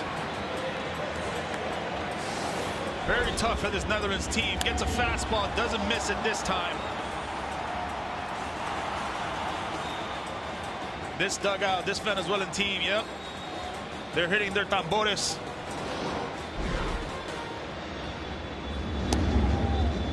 Strike at the top of the zone to William Contreras. That will officially close the book on Estanista. Did not record an out and charged for 4 runs. That one kicks away from Trump, an extra 90 feet for Abreu.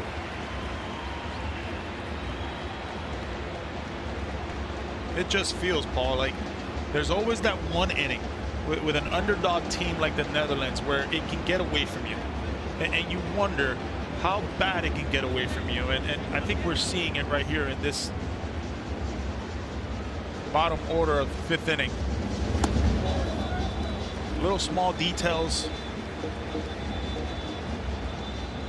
Yeah, and again, there's a lot of experience. We've talked about it with the Netherlands, but arguably more of that, most of that on the position player side. And when you contrast the Netherlands pitching staff, a little younger, certainly the guys that we've seen today, versus guys that have some put together the makings of Hall of Fame careers and resumes on the offensive side for Venezuela, that might be where that stark contrast is.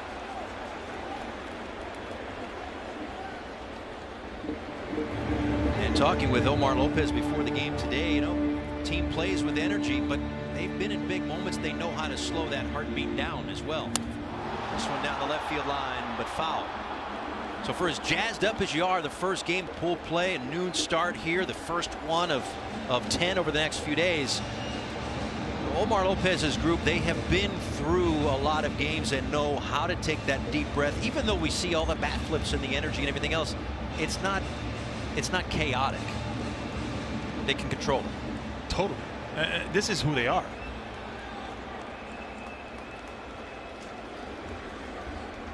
Three balls, two strikes. Lifted, out of play, foul. The thing I've noticed with Trump is he's putting one sign down. You know, with people on second base, it could be a factor in a tournament like this, relaying signs. Oh, everybody that's been on second base has been able to score in this inning.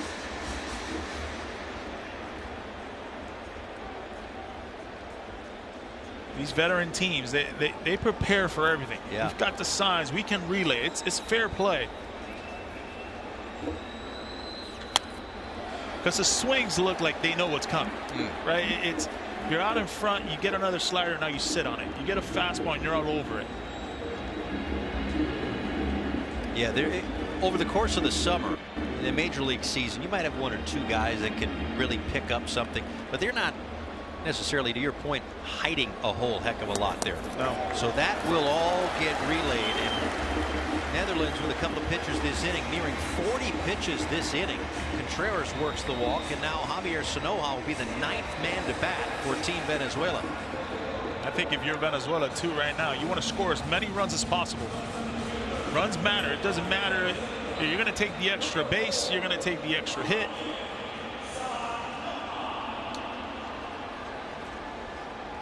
And Sanoja, who grounded into a double play his last time up, homered to start his WBC back in the second inning. His second at bat didn't get too many fastballs. Got more breaking balls, more changeups.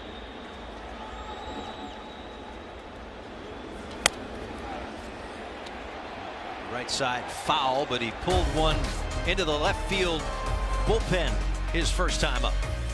At 98.3 miles off the exit velo, 28 degrees, long chango. More than not, yep, you're going to get rewarded when you do it like that. And he went up the ladder, but down at the bottom of the zone there for the strikeout. But a 4th spot in the inning for Team Venezuela to open things up a little bit. Music to their ears. Some breathing room here in Miami.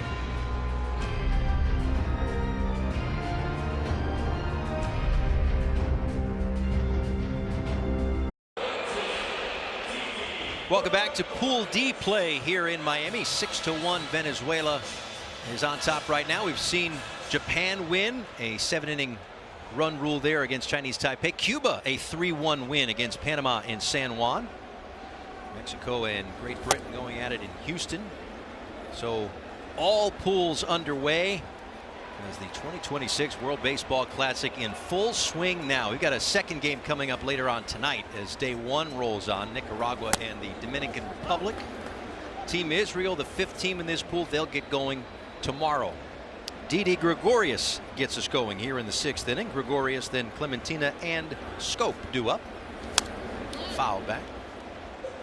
0 for 2 thus far for Gregorius, who really thought he had a hit his first time up. Lined one to the shortstop Jimenez, who went way up the ladder to take away a hit. But it's been about offense in the last few minutes here for Venezuela. 9 batters, 3 hits, 4 runs, but it's the walks and the hit by pitches that really help to build or destroy that inning, depending on which side you're on. This one foul, left side, out of play. You had a couple wild pitches, some clock violations.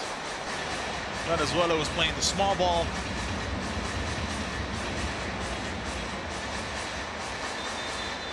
Four runs charged to Estanista. And Didi got hit by that pitch.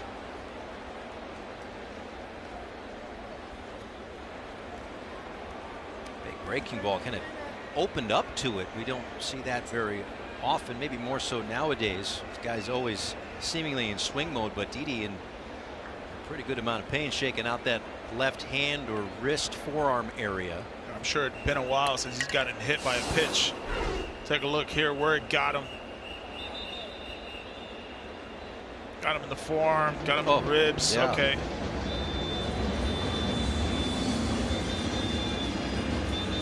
Doesn't feel good. You know, you get those sliders like that up in your hands, you can't get away from it. The more you want to get away from it, the more it's coming at you. It's chasing you. Chasing you. Now he's getting a little medical treatment down there at first base. Hopefully he stays in the ball game. I think if you're this Venezuelan team too, right, you want to get back to hitting. Yeah. It's got to be a clean inning.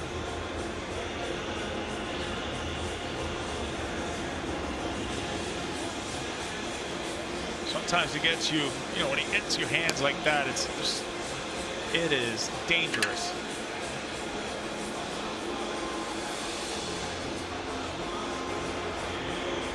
You never want to see it. It's a part of the game. Hit by pitches, we know. But unfortunately, sometimes it can derail a player's season or a team's season. Go back to 2023 and Jose Altuve suffering the injury on that hit by pitch. You know, really the last thing you want to see. Injuries of any sort, not just to those star players, but to anybody in a tournament like this. Looks like Didi going to stay in the game for now, and that's a good thing. Clementina takes outside, a ball and no strikes. See Avila in his previous inning, he was laboring with the fastball, wasn't able to command it. Contreras did a fine job kind of going to his secondary. That's a good fastball right there.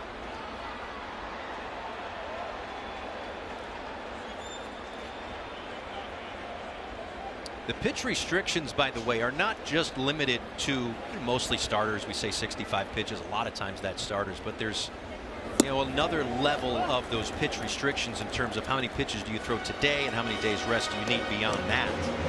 If you throw 30 or more, you need at least a day of rest. If you throw 50 or more, you need 4 days rest. Again, most likely the starters in that situation. But if you do pitch 2 consecutive days, you need a day off on the backside of that. So that's when you would maybe start to think a little bit about the schedule in pool play. Not everybody plays every day, of course, 5 teams. So Venezuela plays the first game today. They'll play at 7 o'clock tomorrow and then get a day off. That's right.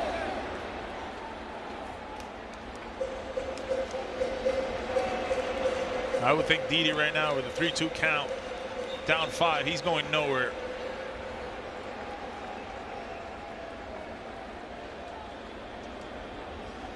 Balls, 2 strikes, stays put, and that one misses low. I would think this Venezuelan bullpen's got to get hot. Mention those rest restrictions. So it's the total pitches in a 2-day span not factored into those restrictions. But again, all in an effort to help protect and preserve these arms as, again, looking at a major league or even a minor league season, you're gearing up for this 6-month stretch. So that's where pitchers are here. And at 44 pitches, a pitching change for Venezuela.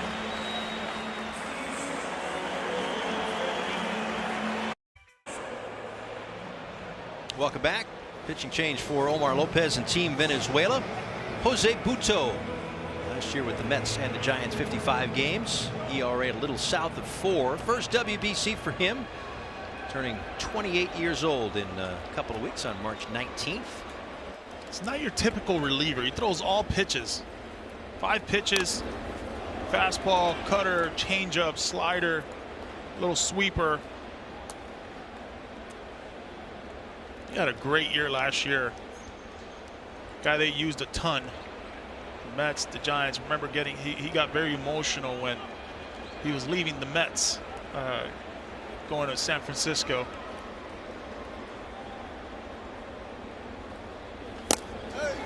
Defensive swing there, and actually catcher's interference, and that is going to get the bases loaded here. Contreras was way up on Charlin's scope and on the swing, and now check on that glove hand, that left hand of Contreras. We're seeing more and more of those as catchers are trying to steal strikes. He's on top of the hitter right there, kind of reaches out for that fastball away, where it's usually where you get it, right? You're looking for a fastball in, and it kind of veers off away, so you have to put that arm out. His brother broke his arm. Yeah, it's a good point. Same way. It's a dangerous play for a catcher. No, he played last year through a broken finger, third metacarpal. Dangerous play. So you want to catch, huh? Okay. Me? No. No, sir. I'll leave that to you, the professionals. He's fine. He's caught over 1,100 innings. I think he's taken a few of those. Right. So has Salvi. Oh, yeah. His almost certain Hall of Fame career. Well, here you go. Just as Team Venezuela put up 4 with some miscues for Team Netherlands, Team Venezuela not as crisp this inning with a hit by pitch, a walk, and now a catcher's interference to load the bases. Chadwick Tromp, who walked and struck out so far this afternoon, and the 8-hole will bat. He goes after the first one, pops this one shallow right, coming in, making the catch, Acuna, and just flipping it home in the general vicinity to keep the runner at third base. Nicely done. Didi stays put. No, that play was talked about prior to the pitch. Arraez is not going to get to that. He's playing way too close to second base. That's all of Acuna's play right there. Catches it and still makes an absolute strike to Contreras at home plate. I mean, that is impressive. It goes so unnoticed, but it's such a hard play for a right fielder. You've got second base crashing in on you. You've got the first baseman as well crashing in. Being able to catch it, throwing a bullet. Some of the best outfielders, they'll tell you, fly balls hit, you gotta run with your mouth open because it moves your eyes if you have them closed. I have never heard that before. Wow, really? Yep. Andrew Jones told me that my little time in Cincinnati. I played a little left field, and he always would tell me, open, when you run with your mouth open. Your eyes won't move as much. If you're biting down and you take a couple hops or you try to run, you'll see how your eyes move. Well, trying to catch a ball, good luck with that. Tremendous insight. 10 gold gloves. He knew what he was doing out there. So does Acuna Jr. Here's Drew Jones. Ball and 2 strikes with the bases loaded. This one out toward right, sends Acuna back this time. Near the wall, has room, makes the catch. And another RBI for the youngster. So yes, it is not a hit. It's another out on the board, but another run in as well. And some productive at-bats for Jones. Very productive. Doesn't try to do too much right there. Understands there's only 1 out. Base is juiced. Got to get the ball in the air deep enough. Not too bad for his first WBC game. So Didi scores. Clementina moves from second to third, staying put with Scope. So first and third, 2 outs. You're Andrew Jones. You feel really happy about this inning, right? You get into grand slam range. Move that momentum meter perhaps a little bit back in their direction. They love a 2-out hit from the top of their lineup here. I guarantee you, after that inning, bottom of the 5th, Andrew Jones and the rest of that staff was thinking, chip away. Just get 1 here, get 2 here. All of a sudden, make a ball game out of this. Ray Patrick Ditter waits on the 0-1 and sends a fly ball out towards center field. Can of corn for Sanoja to make the catch. 1 run home for the Netherlands, 6-2 here in Miami.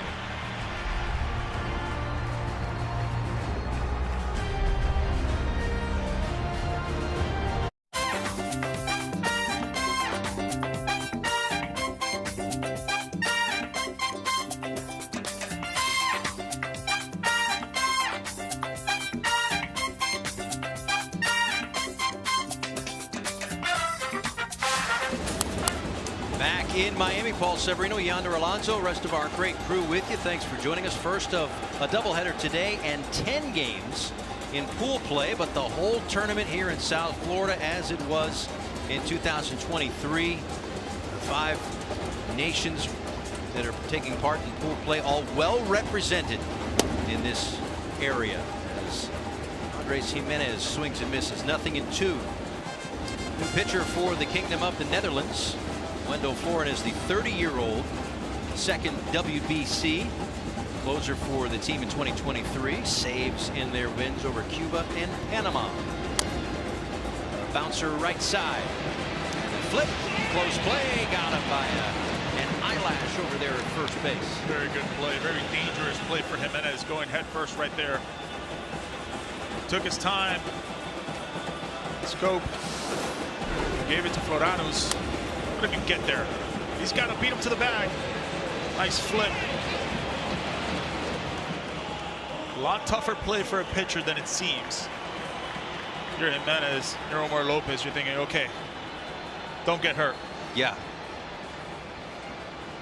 Floranus has been around, though. He's a veteran pitcher for the Netherlands. He was the closer in 2023, so Acuna like that pitch up and in like that. Rarely does he ever. Yeah. You know. Ball to no strikes. He tries that same area again, and a little glance down at the mound. And now Chadwick Trump, who has shared a clubhouse with Ronald Acuna Jr. with the Atlanta Braves. Maybe trying to help police the situation a little bit. They both play with each other. Omar Lopez came. He kind of says something to him. They're just talking about what restaurant's good in Miami. Big deal.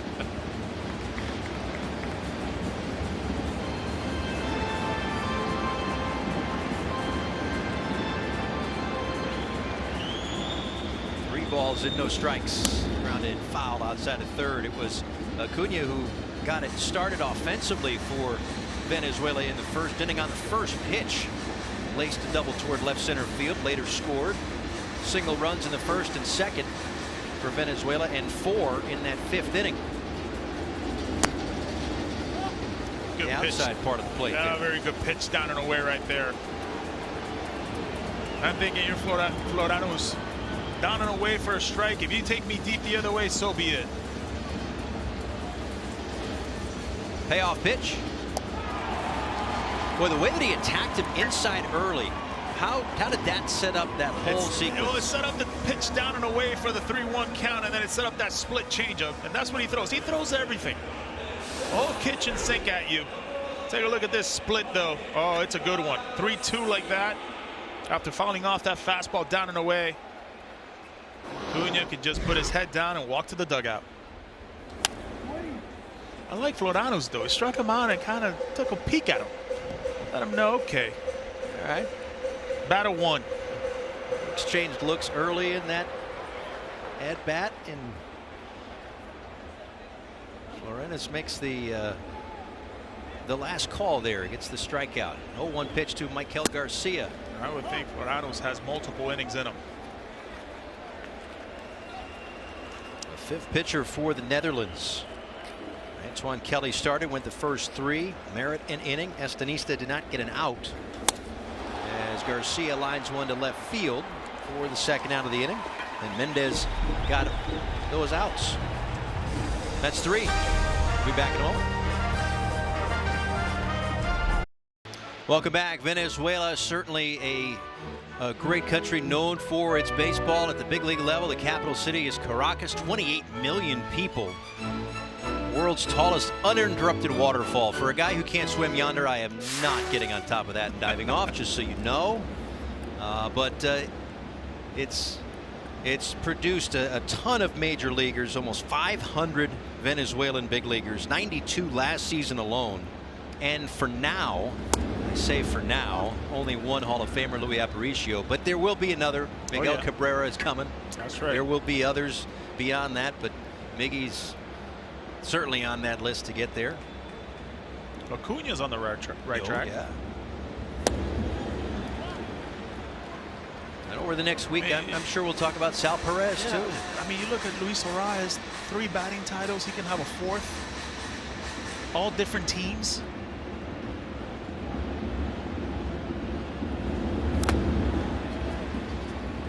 Tapper foul off the bat of Rafaela. A 6-2 Venezuelan lead here in the top of the 7th inning. Felix Hernandez is trending upwards. Yeah.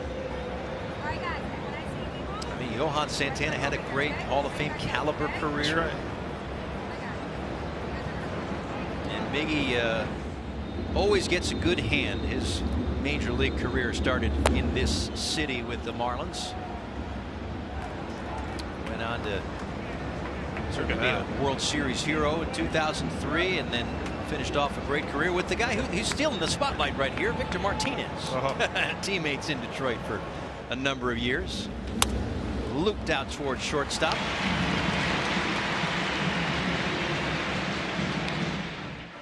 And you think about how it is represented as well. About 250,000 Venezuelans live in the Miami area. So almost 2% of people living in Florida have Venezuelan roots as well.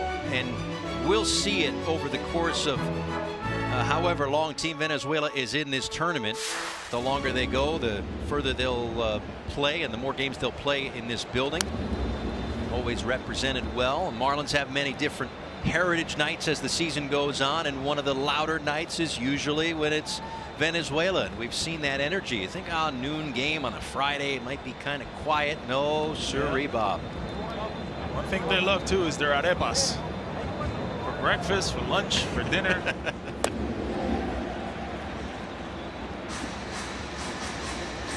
And from what I've heard, it leads to home runs too. It sure does. I've heard that. Arepa power. Arepa power. Arepa power, plátano power, you've got it all. Xander Bogaerts waits on an 0-2 pitch and taps that one foul. Got a piece of himself there. Hopefully more of a glancing blow than anything else. Ouch. 2-seamer at the hands right there. Got to get the arrow through. Look at Xander Bogaerts, and this year's. We'll take a look at this foul ball right off the foot.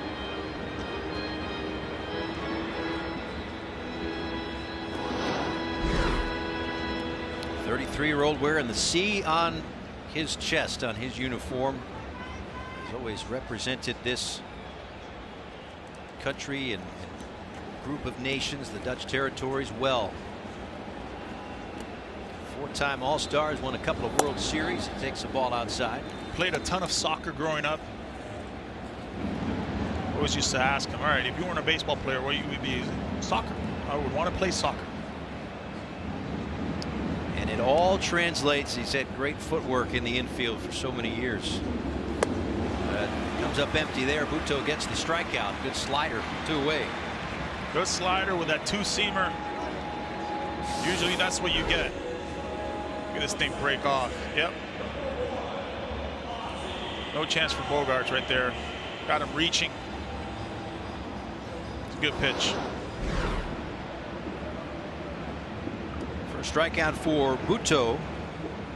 Tried to clean up some of that mess, limiting the damage to the 1 run in the 6th inning as Ozzie Albies takes one on the outer third for a strike. Omar Lopez talked about the beauty of facing Netherlands for the first game in the WC League. Last in 2023, it was Puerto Rico, then the Dominican, right off the gates.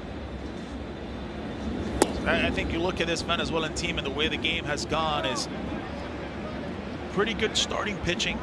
They didn't go as deep as he wanted to, but the bullpen has done their job.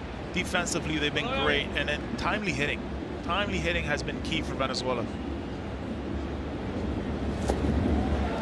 And again, it was an inning where the Netherlands kind of offered up a few extra base runners, and that's what you're going to get. Omar Lopez knows about it in these short tournaments, and yes, they swept through pool play last time out, but you never know in a group like this if it's going to come down to tiebreakers, and if you can win them all, that will avoid all of that. And in order to win them all, sometimes you just need to, as they say, put points on the board. That's right.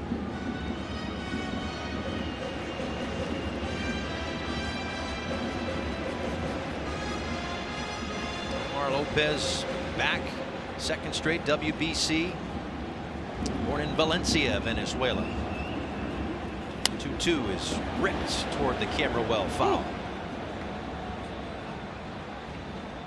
Starting with the win against the Dominican Republic, another fun, energetic win against Puerto Rico, but and had a lead against the USA in the quarterfinals. That was the Trey Turner grand slam late that flipped that score. You know, where everybody's thinking Dominican has the best team, Venezuela in 2023 going 4-0 in their bracket, it all switched. It felt like Venezuela was the best team. And there have only been so many tournaments, WBCs, I understand that. And Dominicans won one, and the USA's won one, and obviously Japan's had their success. Venezuela is a crucial tournament for them to make a run to get back to where they were, but also get over that hump. It turns into a knockout stage after a pool play, which does, of course, make things more difficult, but they want to get to that next level. That's right. And there was so much talk in the offseason about who was going to be on this roster.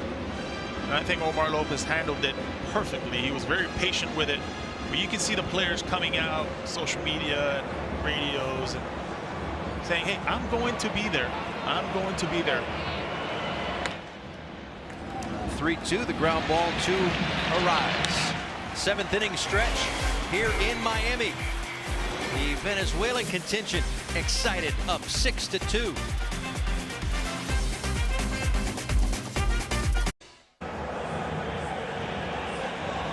Welcome back. Bottom of the seventh coming up. Paul Severino, Yonder Alonso, rest of our crew with you. First of a doubleheader today. Day one of pool play here at Lone Depot Park in Miami. Ballpark that Luis Arise called home for about a year and a half with the Marlins. Went off to the San Diego Padres. Recently signed with the San Francisco Giants. That's where he'll play in 2026. Takes a strike on the outside part of the plate. An RBI single in the first. A ground out and then a bases loaded walk. So a couple of RBIs for Arise this afternoon. In the 3-hole for Omar Lopez in Venezuela. They'll be followed by Wilson Contreras and Salvador Perez here in the seventh, and the second inning of work for Floranes out of that bullpen for the Kingdom of the Netherlands. I remember talking to Arise in 2023, the first time he stepped foot at Lone Depot Park. It was during the WBC, and I asked him, what do you think about it? He goes, wow, it's big. A lot of hits can be had here. And sure enough, it felt like during August he was hitting 400. So much fun to watch. There's times when you look at teams, I always do it, they'll look at spray charts and be like, okay, he can go there. You just saw it right there. He looked at the wide open lane on the left side of the infield, and you could see him kind of flirting with that to try to poke one down the line. He comes up empty there, but he saw Didi was well off the line. It's almost like he can aim it. It's a rarity to see this, by the way. I want everybody to know, a rarity to see a strikeout. It's a good split right there. All the guys are in the dugout saying, what was that, a split? He goes, yeah, that was a good one. Floranos threw it to Acuna, now he threw it to Arias. He won those both battles. So skilled with the bat, but comes up empty there. His team 6-2 in front in the bottom of the seventh inning. Wilson Contreras takes the ball upstairs. A rarity, a strikeout by Arias. Couple of hits, couple of RBIs, a big swing back in the fifth inning. Part of that 4-run frame for Venezuela.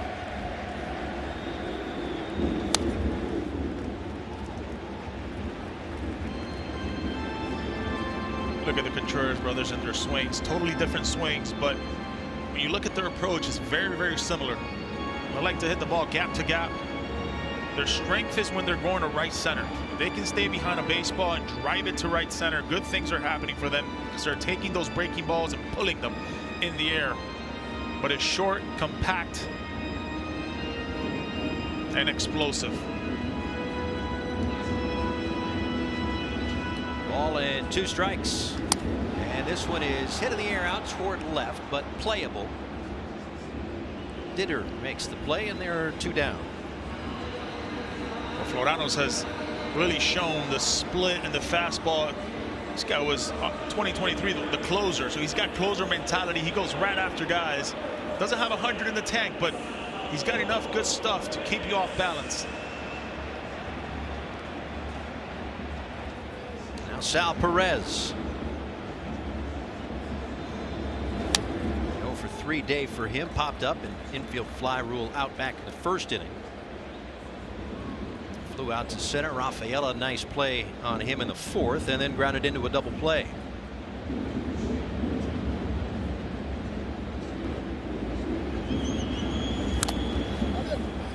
Tap foul, got a piece of trump behind the plate, and of course, life of a catcher. Got to take care of each other. It's a fraternity, you know it. I mean, he swung, he didn't finish his swing, and he was asking him if he was okay.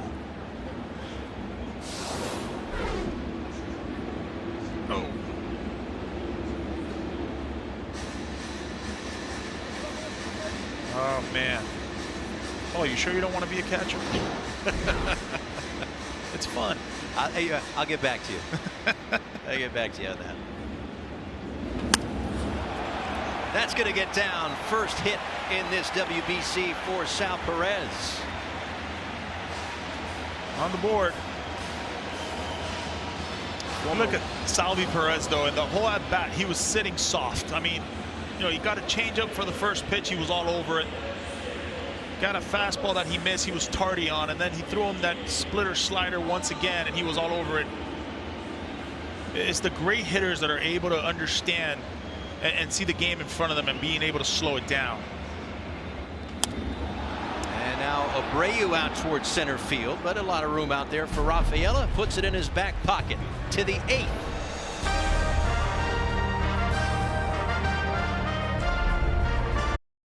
This copyrighted telecast is presented by authority of World Baseball Classic Inc. and may not be reproduced or retransmitted in any form, and the accounts and descriptions of this game may not be disseminated without the express written consent. That there is the, I believe, the USS Yonder Alonso. Wow. That's you. That's how you got to the ballpark today. Yeah. Am I right, Sailor? There is a way, and it could be on a boat. City of Miami, you can get here in many different forms. A lot of different ways. I will say, I'll give you a nice grade on that copyright read. Thank you. My favorite thing to do. I don't like dissemination. Nobody wants that. Nobody needs that. Tapper foul. Ouch. And Didi has had himself a rough day with some of these foul tips and hit by pitches. But quick to get up. Andres Machado, the new pitcher here for Venezuela. Washington Nationals, big arm, really good breaking ball stuff, throws a ton of strikes.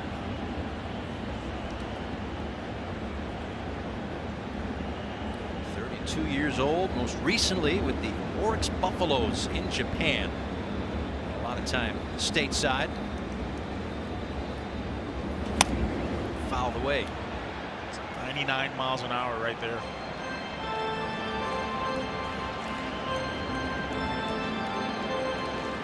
Second WBC, 4 runs, couple of hits. Recorded 1 out in a lone appearance in 2023. Again, fouled away. Still 0-2 to Didi.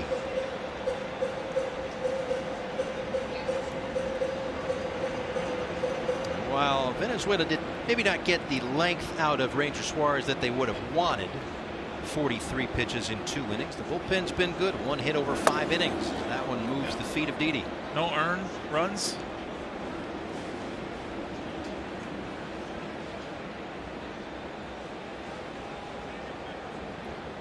The name of the game, though, is as we get deeper into this tournament, how much you're using this bullpen. I know you got the lead now, but you've used quite a bit of guys to get through the game. Bouncer to first base. 3 unassisted for the first out. In Venezuela, I know we mentioned it before. I'm sure we'll touch on it over the next few days as well. The way that the schedule, talking about pitch usage, works out for Venezuela, one of the more favorable lineup of days for them. Though again, obviously noon today, 7 o'clock tomorrow, then an off day, night game, off day, and then the matchup against the Dominican Republic. So they're going to be rested going into that final game, but also not worried too much about pitch restrictions. And I think that's why you're looking at Omar Lopez using all these guys, because he understands that there is that important off day on Sunday where everybody kind of resets. 1-0 to Clementina, and he takes a strike at the bottom of the zone. Conversely, got a couple of other teams that are playing 4 straight days. Israel, they have off days on either side of the tournament, off today and then off on the final day, a single game there. And then Nicaragua plays 4 straight beginning tonight against the Dominican Republic. Big cut and a miss there. That is a live arm right there by Machado. It's explosive fastball with that good split that he throws off of that.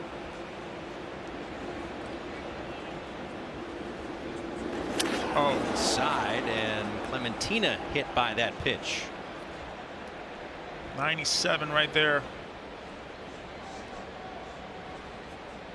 Man. Seems all right. Take a look here where it got him. 97 tailing up and in on him. Got him in the forearm. Of all the places you want to get hit, you get hit in the forearm. There's some meat there, so you'll be all right. But it's painful. That one pinballed around a little bit too. So he's on first base. You saw Luis Ariz there. Some defensive changes for Team Venezuela. Omar Lopez mixing up the infield a little bit, sliding Ariz over to first base. Jimenez moves from short to second, and Ezequiel Tovar, the great defender for the Colorado Rockies, over at shortstop now.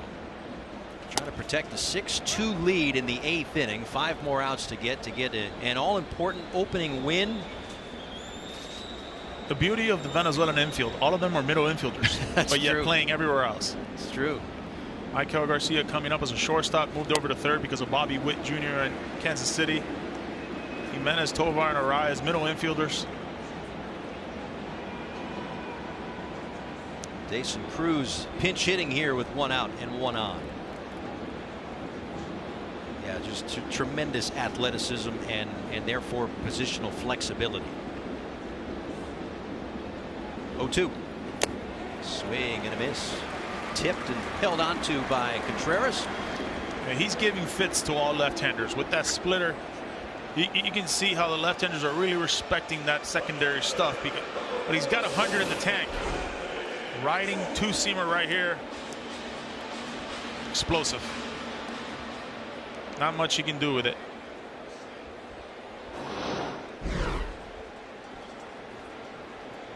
So 2 away. Chad Trump takes a strike. I would think as we get later into this tournament, Machado is going to be one of those 7th, 8th inning guys that you're really going to rely on in big key situations.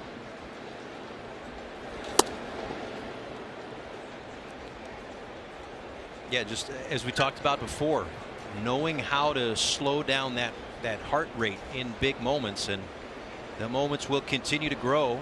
Team Venezuela, as we mentioned before, they swept through pool play last time out. They're trying to do something similar here. Ball and 2 strikes with a runner at first base.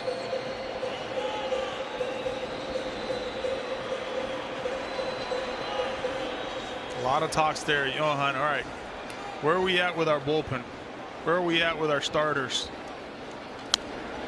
It's the constant battle every day after games, trying to figure out and piece together what's the next game going to look like.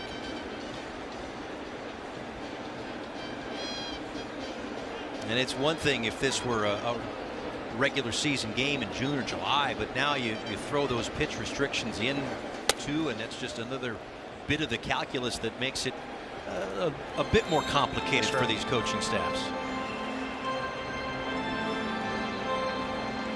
Got to talk to all the teams that correspond to the players. Blocked there by Contreras. Be a full count, and we'll release Clementina from first base. And again, a star-studded coaching staff here for Omar Lopez, who's managing Team Venezuela and should at some point soon manage a big league club too. He's certainly got it in him, and a lot of experience. Runner goes on 3-2, swing and a miss. Machado picks up the strikeout. 6-2 Venezuela. Set. Welcome back, Team Venezuela. We noted before getting to the quarterfinal last time around in 2023, they had the lead late. A big Trey Turner grand slam. That's the deepest that they have gone. They are certainly built to make another run and trying to do what they did last year to set them off on that run, or last time out I should say, which was go undefeated in pool play. JC Subban on to pitch here for the Kingdom of the Netherlands. 36-year-old. Been around for a long time. And he was in that 2009 WBC where he struck out Ivan Pudge Rodriguez. Loves the Japanese style of pitching. Some scouts said, hey, he's got some Japanese ways, the way he throws and delivers the baseball, and he was loving it when he found that out. Comes at you with everything, though. Yeah. Cruz, who pinch hit, stays in the game at first base. Fourth WBC for Subban, who gets that ground ball. Nice play on the backhand and a long throw over there. Didi Gregorius still slick with the glove. One away. Very tough play. Just love how low he gets. Understanding that hop is going to be vicious. Oh, man.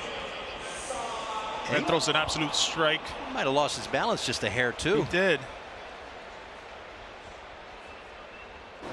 Wouldn't say it's an age thing. That's out to center. Diving play. Rafaela, no catch, they say. And now they might have Sanoha caught in between first and second, and he's out trying to get back to first base. Boy, that looked, and again, we're 2.5 miles from that play, but it looked like he did make that catch. Wonder if there will be a challenge or not, if that's even necessary on this look. I think that might be a catch. I might agree. But he finished the play. Heads up by him. See Sanoa, he was trying to catch Rafaela sleeping. Yeah, tough as a base runner. You're caught in between, not really sure what to do, I suppose, in that spot either. But and the beauty of it, Rafaela had everything in front of him. And I think it might be a little different if that play is made in left field or in right field. He saw everything that was happening, threw it in. So it's scored as a single, and then Sanoha is out, so he gets credit for the hit. Let's take a look here. Did it? Did he get that webbing underneath it? That's a catch. Tough play. Well, listen, catch or not, his Gold Glove defense has been on display through the first 8 innings here today. Sure has.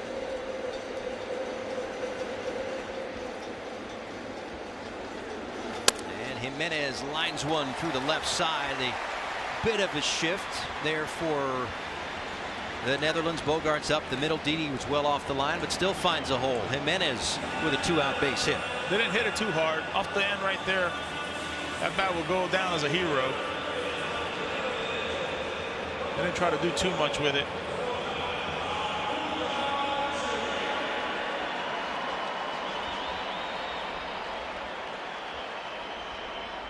Back to the top of the order.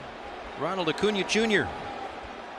on base twice, doubled and scored in the first, walked and scored in that 4-run fifth, which right now is the difference in the game. Strikeout his last time up. It's just something tells me after that pitch he's sitting soft.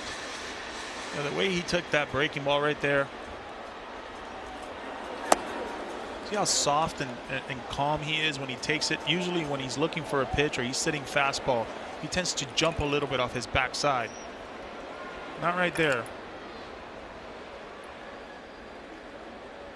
It's a great point, because those are the nuances. You have your game plan and everything else as a pitcher and a catcher, but when you can pick up on those little things, that's when, hey, maybe we have to move to plan B.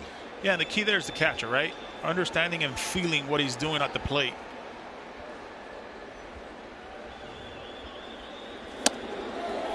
There he goes to the fastball, right? So I think it's the cat and mouse game of understanding what Acuna's trying to do, the way he's speeding up or slowing down. You know, he's been on green lights 3-0, so wouldn't surprise me if he's got the green light again here. He does. Laces another one. But if it's got air underneath it, Rafaela's going to get there. He makes the play, and we head to the ninth, 6-2. Ninth inning.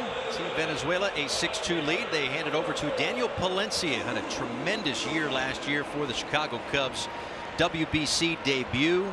54 games and a sub-3 ERA. 61 strikeouts in 52 2/3 innings for the Cubs. Facing Drew Jones, the number 9 hitter, to lead it off. Takes upstairs at 100 miles an hour. One of the most overpowering guys Chicago Cubs have. I mean, he's their closer now, and the beauty of his story is at age 16, a scout told him that he didn't think he was going to throw over 90 miles an hour and had to go work at a food truck at the age of 16. And here he is now with the Cubs. Here he is now with Team Venezuela out of San Carlos, Venezuela, throwing 100 miles an hour, averaging 99 miles an hour on his fastball. From being left off the opening day roster to most likely being the closer for the Cubs when the games start for real in a few weeks. It's a great point yonder. So many journeys to get to this point in all of the careers of all of the players in the WBC. I would think with a score 6-2, there's not much messing around with Palencia, right? He's going to go right after guys. It's 2-2 to Jones in the 9 spot. Then Ditter and Rafaela do up. Netherlands needs a rally.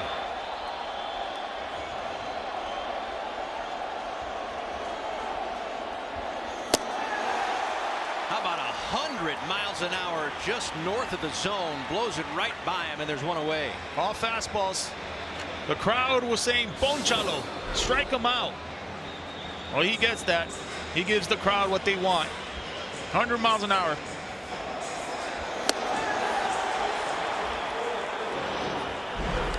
So a day with a couple of RBIs for Drew Jones, but he comes up empty in the 9th inning. And you look at that 4-seam fastball velocity. You know about Mason Miller in San Diego and Johan Duran, Minnesota and Philadelphia.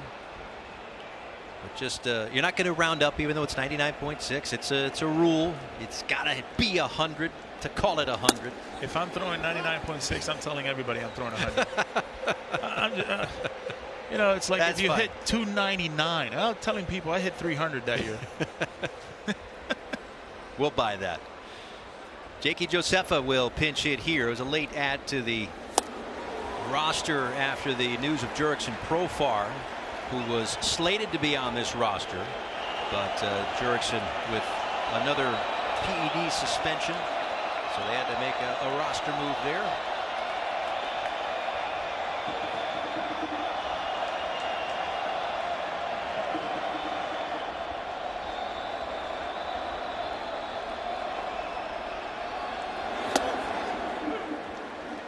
Down and in with a slider. A ball and 2 strikes. The pitch that really surprises me with Palencia is not so much the top of the zone, 100 mile an hour, is that pitch knee high where you think it's just going to fade away down and it just stays upright, stays through the lane and the zone, where you see a lot of hitters kind of just get caught looking.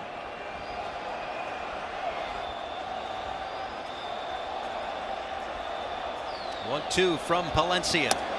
And he does it again. Just blows him away. That one gets up to 101. Whew. We can round up now. They're 2 away. Kind of showed him the slider and finished him off with the fastball like he did to Jones in the previous bat. Oh, man. Just too much velocity right there.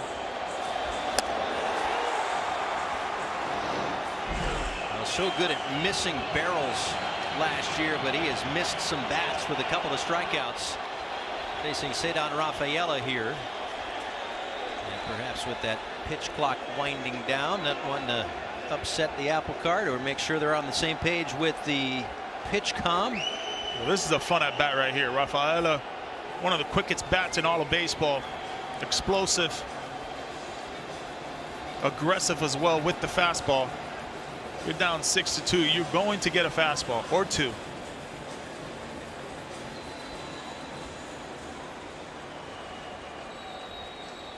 Team Venezuela represented well here in South Florida and certainly in this ballpark this afternoon.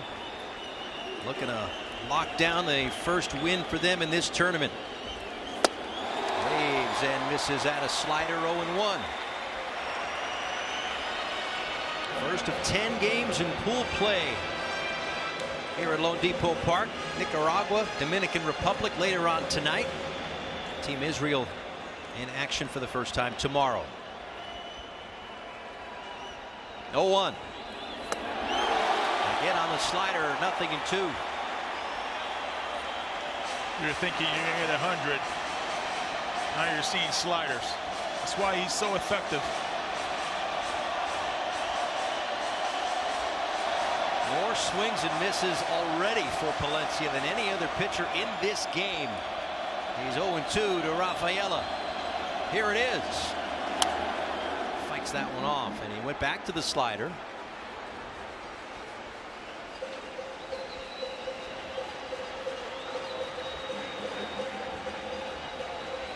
Three lineouts for Rafaela today. Reached on a fielder's choice, but his defense has been a story in center field. It's been excellent. Trying to get on base and extend it. Oh, now just trying to get out of the way of that one. And may not have fortunately, a bit of a glancing blow. It's a good thing he didn't shave this morning. I think the home plate umpire wanted to give him first base. I think that was the initial signal, and Rafaela was digging back in. But after some more conversation, looks like he's going to take his base. So it will go down as a hit by pitch. Let's see.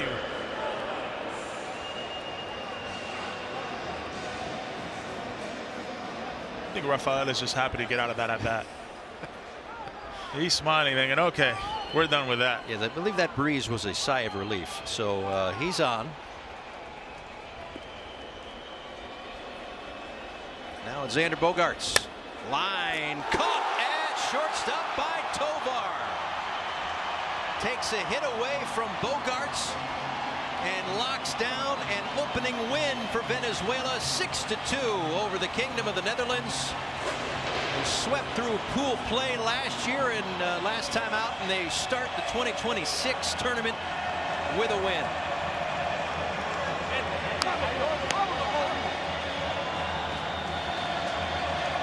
Just an all-around outstanding job by that bullpen. They had to use 5 guys, 7 innings, only 1 hit, Paul. Big home run by Sanoja. Big at-bats by Contreras, Arias, Acuna, Michael Garcia. Just an all-around great win by this Venezuelan team to start this Pool D. And you want to pick up wins no matter how you get them. But knew he got that one pretty good, but unfortunately right at a step or two at least, close enough to Tovar to make that play and snag it out of midair. But for the Netherlands, this is a bit of a frustrating game because outside of a few miscues in that 4-run 5th inning, they hung with Venezuela. Yeah, it would have been a different game. Looking at that bottom 5th with some miscues, mental errors, those bunts, the walks, the wild pitches, the hit by pitches. Could have been a different game, but big teams, good teams do this for teams that aren't necessarily the ones that need to win. They play good baseball. They take advantage of the mistakes, and we saw it today with Venezuela. Well, a good start for Team Venezuela. Of course, they get a ton of support here in this building and will throughout the course of pool play for sure. And if they're fortunate enough to advance beyond that into the quarters and the semis, perhaps even the finals, there will be a huge turnout for their games, no doubt about that. But they start with a win this afternoon and start pool play in winners. Pool D play continues through Wednesday, March 11th here in Miami. The action at Lone Depot Park rolls on later tonight. The Dominican Republic begins their hunt for a second tournament title against Nicaragua. For Yonder Alonso, the rest of our great crew, Paul Severino saying so long for now. from South Florida. Thanks for watching this special presentation of the World Baseball Classic, a 6-2 win for Venezuela to get us started.